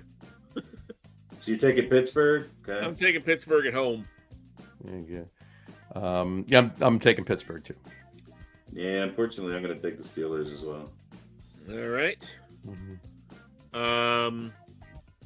Jets Raiders. John, who do you like? That would be Las Vegas. Las Vegas. Harry? Got to put my money where my mouth is, right? Jets? What did the? Yeah, I mean the Raiders didn't even play a team last week. the Raiders get to play the Giants and the Jets in back-to-back weeks. Yeah. Two get-right games in a row. Right. I'm going to go with the Jets. Come on, baby. I don't even care. Think, It's just you more know fun. what? I think I'm going to take the Jets too, more because of their defense. But this is sort of the game that you would think the crappy Jets would win. There you go. And this could be one of those surprise games.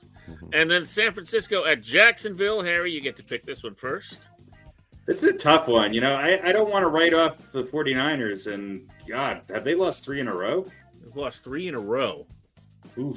But they got, what's Tough his name teams. from Washington, right? But Brock Purdy on his bye week last week. Did you see what he was doing on his bye week last week? I don't know. Is he He was shark back fishing? home. He was back home on the farm baling hay. Yeah, I don't really care about that as long as he can play and doesn't have a concussion. I don't think Brock Purdy was necessarily the problem, but Part of the problem. He was not playing well. This one's tough, you know. God, the Jaguars are much like the Dolphins. Every time I think I know what's going on, they screw me. Yeah. I just give them both those teams. I want to push into a different, different. All right, I am. Is what's his name playing for the 49ers? Trent Williams? Or... Don't know. I'm not sure. Let's find out. Let's see.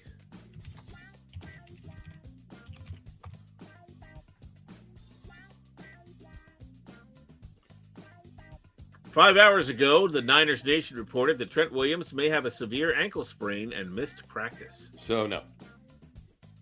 So probably not. 3 hours ago, Deadspin, 49ers coach, there's more to Trent Williams' ankle injury.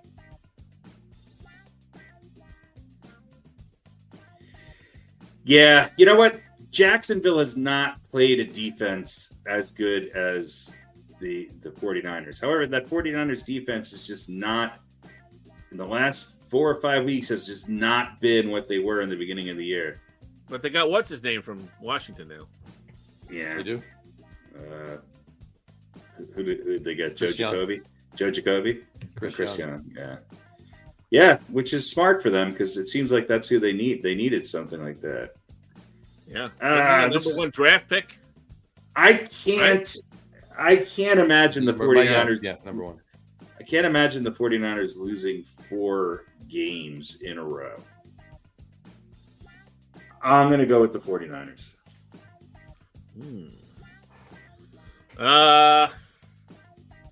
I can't imagine the 49ers losing 4 games in a row either. Coming off the bye, everybody should be well rested. The Jaguars are good. I think they're for real. If I pick them, then we have the same picks, Harry. Well, that's okay. The points could change. Wham, No, I guess not. Well, no, if we all. Well, it depends. No, I'm doing the music. Music ended. So Yeah, I think I think it's gonna be the Niners. Yeah, on the yeah. road though. the Niners aren't losing 4 games in a row. They beefed up their defense a little bit.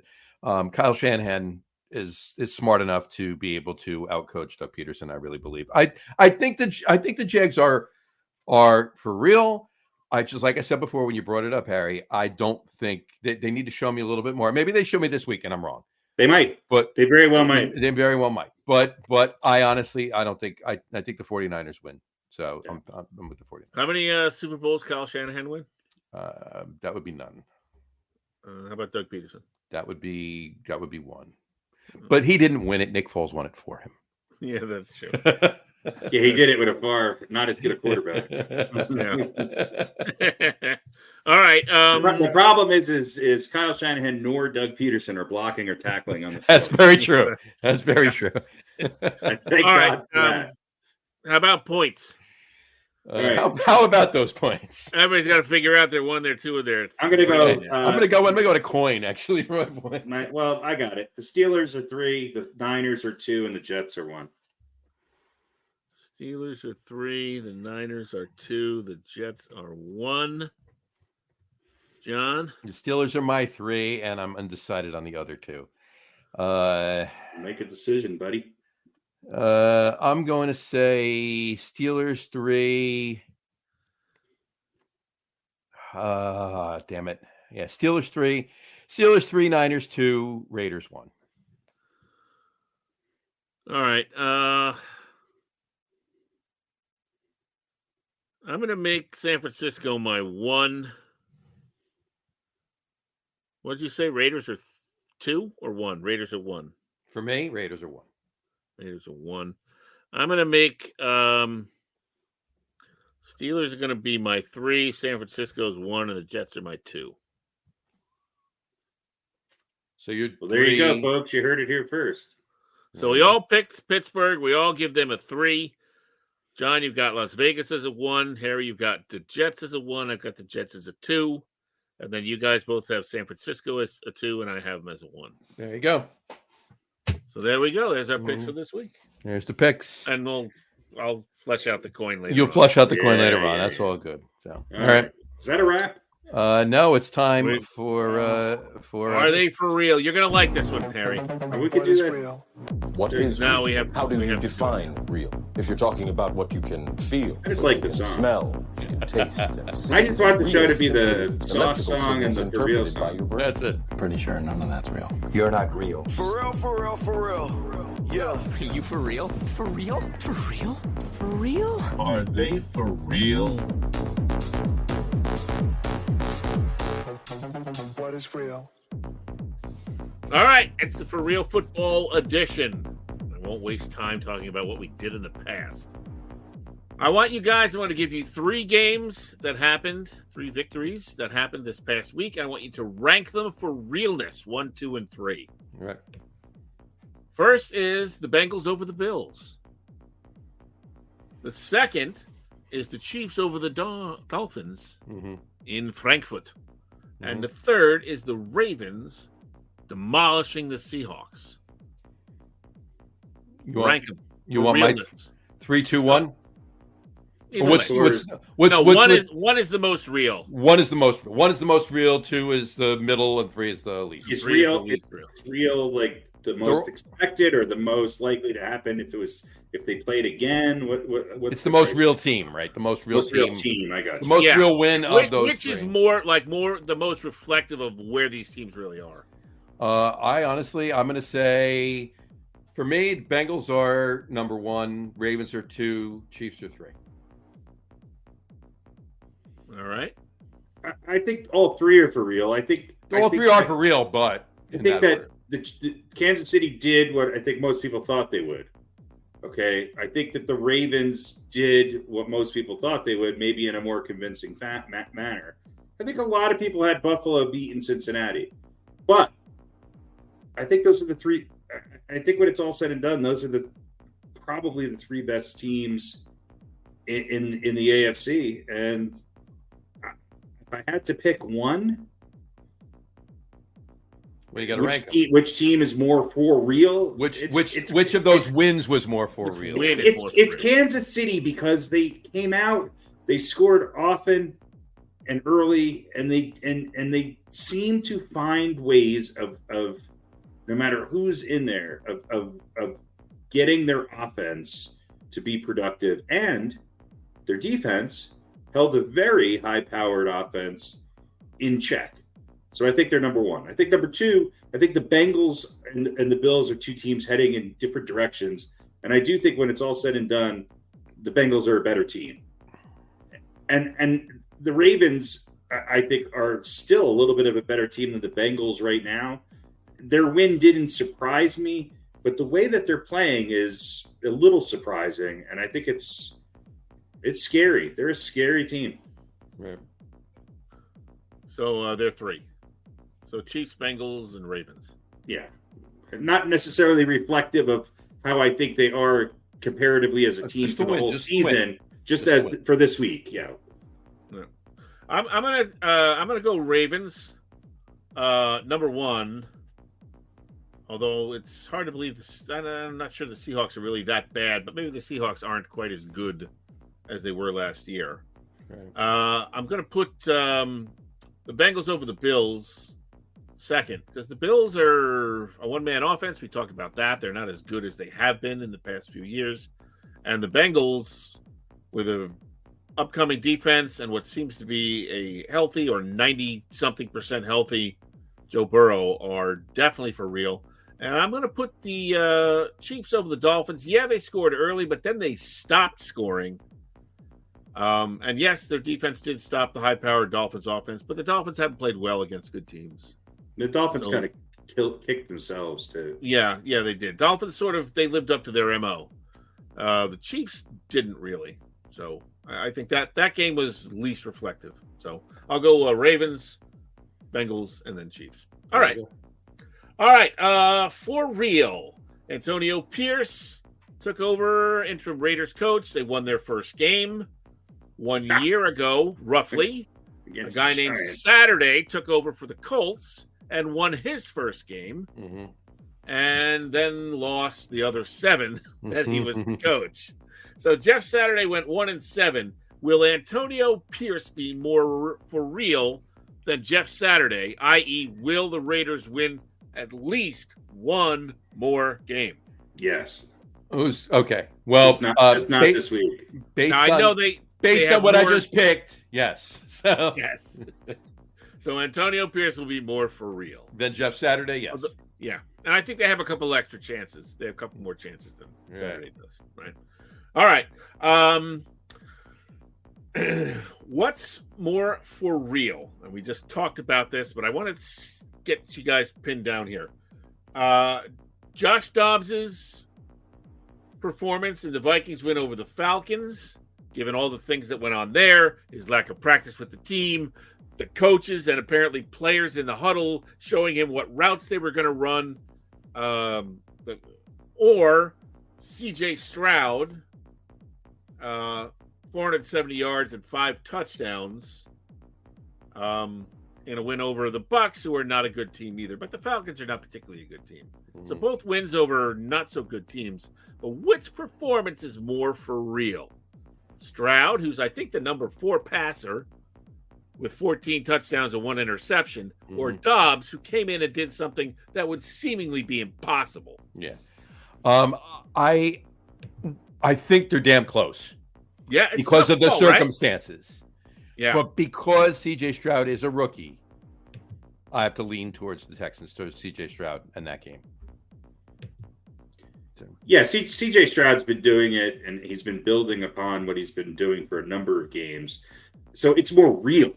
I would say that Dobbs is more surreal or unreal. Right. And do I think he's a good, decent quarterback? Yes, but he's never really had a game like that before. I think he's only won 1 game previous as a starter and 10 chances as in the NFL. Right. So, can he have another game similar to that?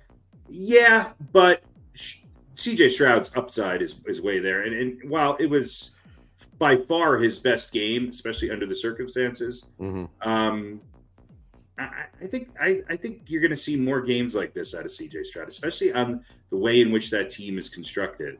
They've kind of got a crazy, wide open offense, and against the right teams, against teams that don't necessarily have a great defense, especially teams that don't have a strong pass rush and a weak secondary, Texans are going to light people up. Now, it doesn't mean they're going to do it all the time, and they're not going to do it against teams that obviously are much better defensively.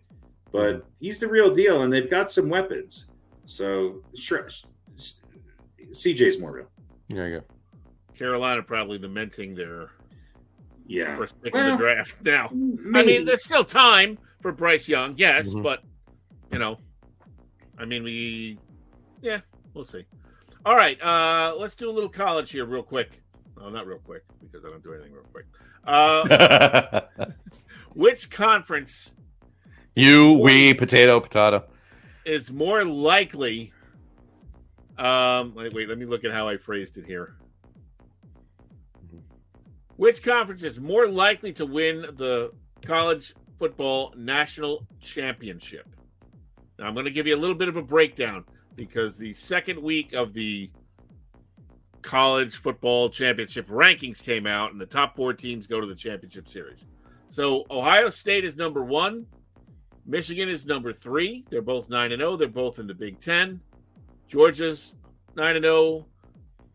They're in the SEC East. Florida State is 9-0. They're in the ACC. I'll give you the quick breakdown here. The Big Ten, between the Big Ten East and West, which is like 14 teams, they have 4 teams in the top 25.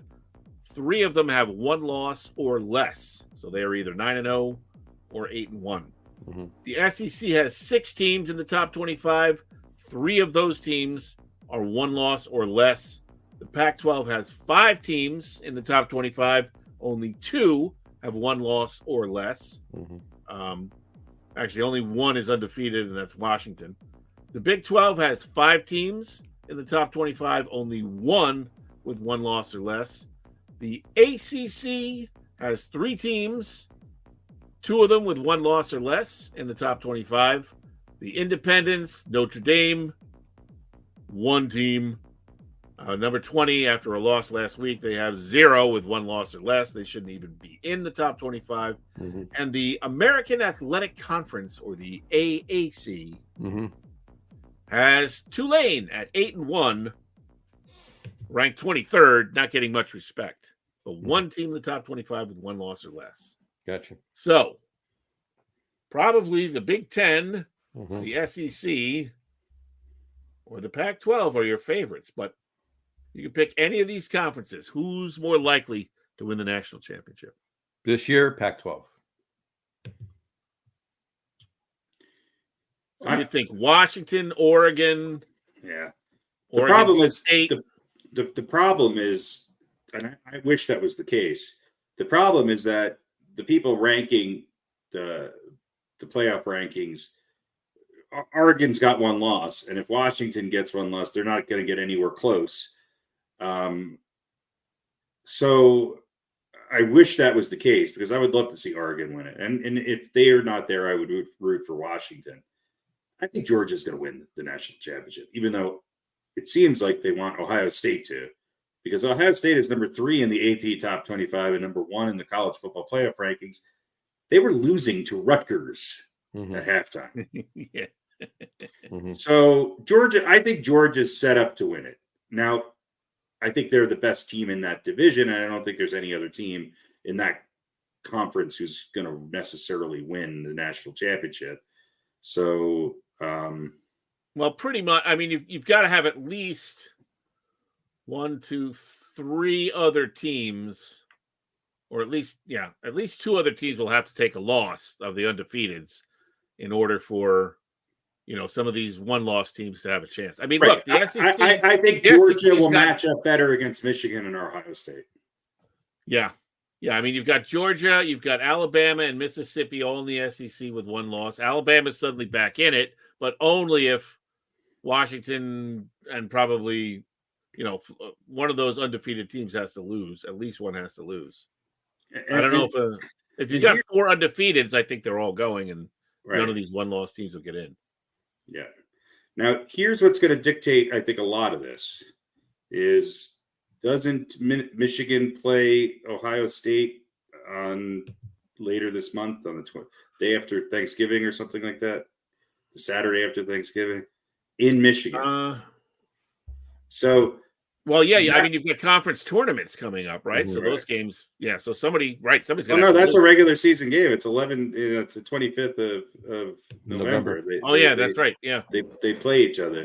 So I think that's going to strengthen one of those teams. So I think Georgia's still going to wind up being in that 2 seed, but I think that's going to flip the number 1.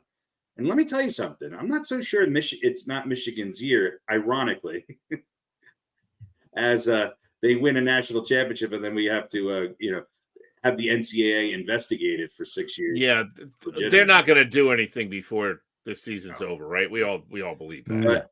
But Michigan's not going to derail. Now, Michigan hasn't had a tough schedule, but when they play teams that they're supposed to beat, they beat them. They beat them. Yeah. They're not going to be trailing Rutgers at halftime. No. So I don't know. I think Michigan, I hate to say this, I think Michigan might be the best team in college football right now. I don't know, though, because they have not played. Their strength of schedule is just not there. And I will say this. I think Washington and Oregon are both great teams. Unfortunately, they have to play each other. But that Pac-12 conference, the schedule that both of those schools are going through, not easy. No. There's not an off week there. Mm-hmm. Well, and it's not. Well, it'd be interesting to see. It's not going to get easier for them. I mean, No. Pac-12 is going to be the Pac-2 next year as everybody leaves. Right. So you're saying Georgia? So you think the SEC is going to be? I was going to say so. I answered in one sentence, but what? So yeah, I was going to say what conference then? Not just just SEC. So you think it's Georgia? It's going to be the SEC. Yeah. I'm going to take the Big Ten. Okay. Now I don't know. You got two options there. Then Yeah, I don't know if it's going to be Michigan or if it's going to be Ohio State. But I think probably both of those teams, even with one loss, could end up in the championship bowl series. You know what would be great is if they play each other in the regular season and then wind up having a rematch for either the semifinal or championship game. Yeah, that'd be great. Well, right. Well, so Harry, you're SEC, Pete, you're Big Ten, I'm Pac-12. So mark it down and. Basically, you've got Washington most likely. Although I don't know if Washington somehow loses a game in Oregon and they're tied head to head, Washington beat Oregon. So I just don't see a path for Oregon to make it into Michigan or Oregon is going to have one loss. Yeah. If Florida State loses the game, then you've got Georgia, Ohio State, or Michigan. And then Washington as your unbeaten. But the thing is that if it's let's say, just for argument's sake, that Michigan beats Ohio State. Okay, so Ohio State's got one loss. Right.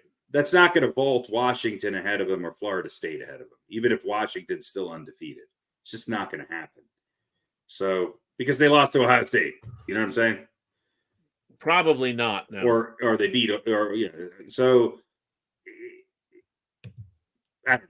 I mean, unless they really get trounced, right? You know, right. I think if Ohio State beats Michigan, they might drop below like a Washington or a Florida State. Yeah. Probably not below a Washington. I don't think so. I don't think any of them are going to move more than one or two spots. Florida State's the wild card here, right? Well, yeah. If Michigan loses, they're number 3. Florida State's number 4, so they could easily flip. There you go. Yeah. Right. The thing is that while they're not schlubs, Georgia plays Mississippi and Tennessee and Georgia Tech. So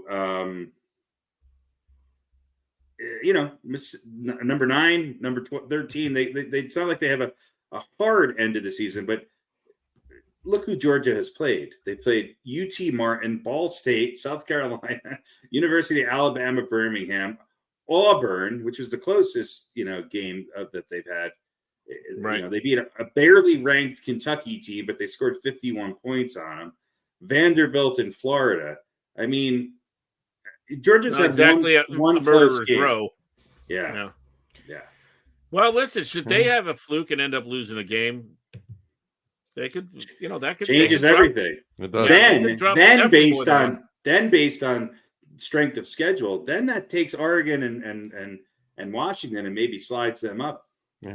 So Georgia losing, I think, pushes them possibly out of the top 4 or 5. I think Michigan, Ohio State, if they lose to it, one of them is going to lose because they have to play the game.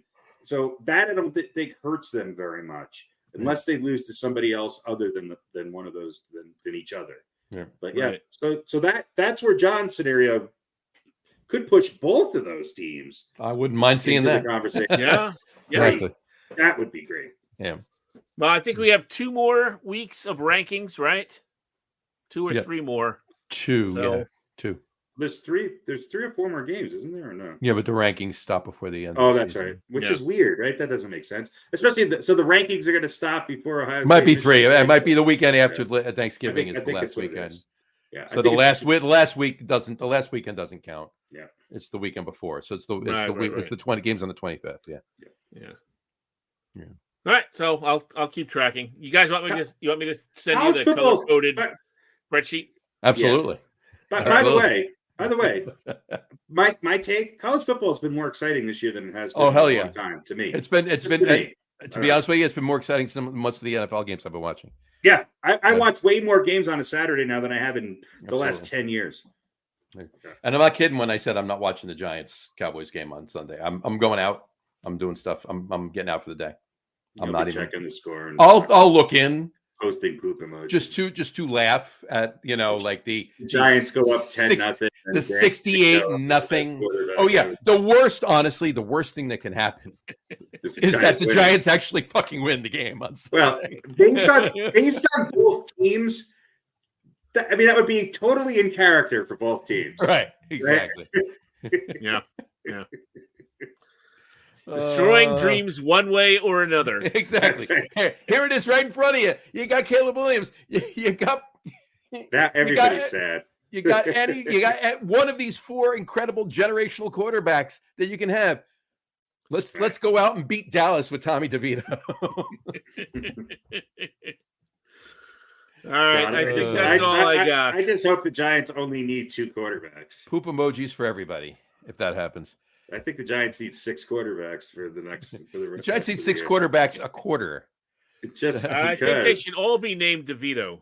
Right. Tommy DeVito, Danny DeVito, every quarterback, Joey DeVito, for the rest of Tony the season, DeVito. no matter how many get hurt, should be named DeVito. I think they just start putting the offensive linemen back there. Whoever lets up the most hits, rushes, sacks. Then if it comes down to it, they're the third string quarterback. Absolutely, it has to be the quarterback. Yeah. That's what I would do if I was the O-line coach. You have to do that. That makes perfect sense. That's your punishment. Now you know what it's like, motherfucker. Let me just say one thing on offensive linemen, because it's a part of the game that I have not seen more offensive linemen standing around, looking at each other, not even putting a hand on somebody during plays. I don't know what the problem is with offensive linemen. They used to be the smartest guys on the field. Now they literally look like fat, dumb toddlers who got turned around in their crib. That's what it looks like half the time. I just don't understand. It absolutely bewilders me that, what the first drive of the game of the Giants-Raiders game that the Giants had the ball, which is the first drive of the game because the Raiders won the toss and the Giants won the toss. No, yeah, Raiders won the toss and deferred. So, but anyway, the Giants are driving and they had a 4th and 1. So Dable's going to go for it on 4th and 1. What happens? Evan fucking Neal happens. That's what happens. Yeah.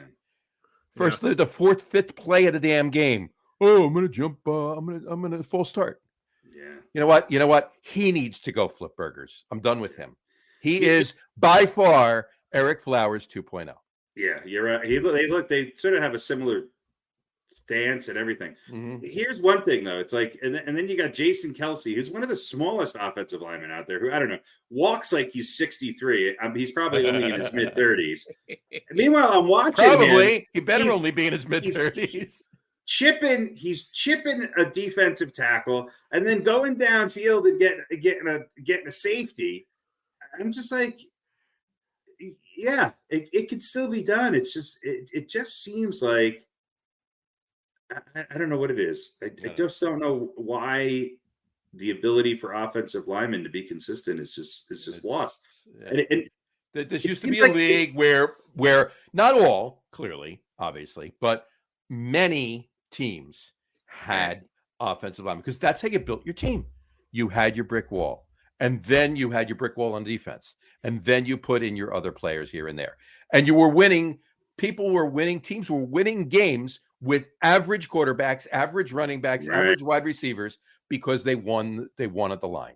Yeah. And that's gone. Right, because Well, they had gone. time to That's operate. gone. It's Well, gone. look, if you look at the best teams, with the exception of the Bengals over the last couple of years, again, this is props to Joe Burrow and some of the receivers that he has. With the exception of the Bengals, if you look at the teams that have been doing good for the last number of years, they just have the highest rated offensive lines as a collection, not as an individual, not as one Pro Bowler. Right. And look, there's been some players on the Giants who have actually been playing okay. John Jacob Jingleheimer Schmidt. Mm-hmm. If you look at his name is my name too. Yeah, it is, and he's been playing okay. And what's his name got hurt before he got hurt. He was actually a good draft pick and was on his way to maybe being a Pro Bowler. Right. So I don't know. It's it seems like some teams have the ability to find offensive linemen and some teams don't. And that's some teams have the ability to find offensive linemen, and some people have the ability to find offensive linemen. That's right. Yeah. And the drop off between this first and second string seems to be greater than it used to be. Yeah. Huge. Huge. Yeah. That first guy you have, right? He's the starter, and he's the starter for a reason. But he gets hurt, or even if he's going to be spelled for a drive or whatever, you bring in somebody who can get the job done. Right. Now it seems like it can be absolute hit or miss. It's ridiculous. All right. We good? I think that's enough. In 2 hours, you think it's good I think enough? we've tortured the audience long enough. We've tortured them long enough. There's an audience? Wait, we're recording this? That's what we do. I thought so. That should be next week's podcast. Why do we do this? Why do we do this? That's the theme of next week's podcast. All right. On that note, we'll wrap the show up for today. I want to thank everybody for watching. And for those of you just listening to the audio podcast, thank you for listening. Don't forget to visit our website, www.getonwithitpodcast.com. That's getonwithitpodcast.com. And please remember, like us and follow us on all of our social media, Facebook, Twitter, and Instagram. Just search for the Get On With It podcast. And of course, all of our shows are available on YouTube as well on the Logger Room channel. Remember, we go live with a video podcast on Facebook, YouTube, Twitter, which is now X, and Twitch every Wednesday night around 7:30 p.m. Eastern Time. And for those of you who just want to listen to the audio podcast, you can do so on our audio host, Spreaker, as well as iHeartRadio. Excuse me. Let me try that again.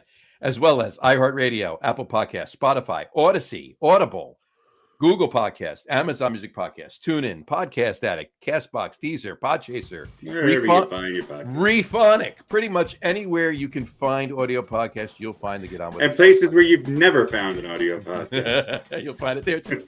Exactly.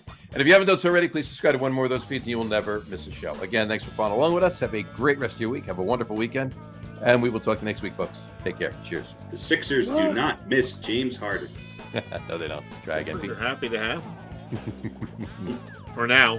For now. Bye, everybody. Look at the little Tula.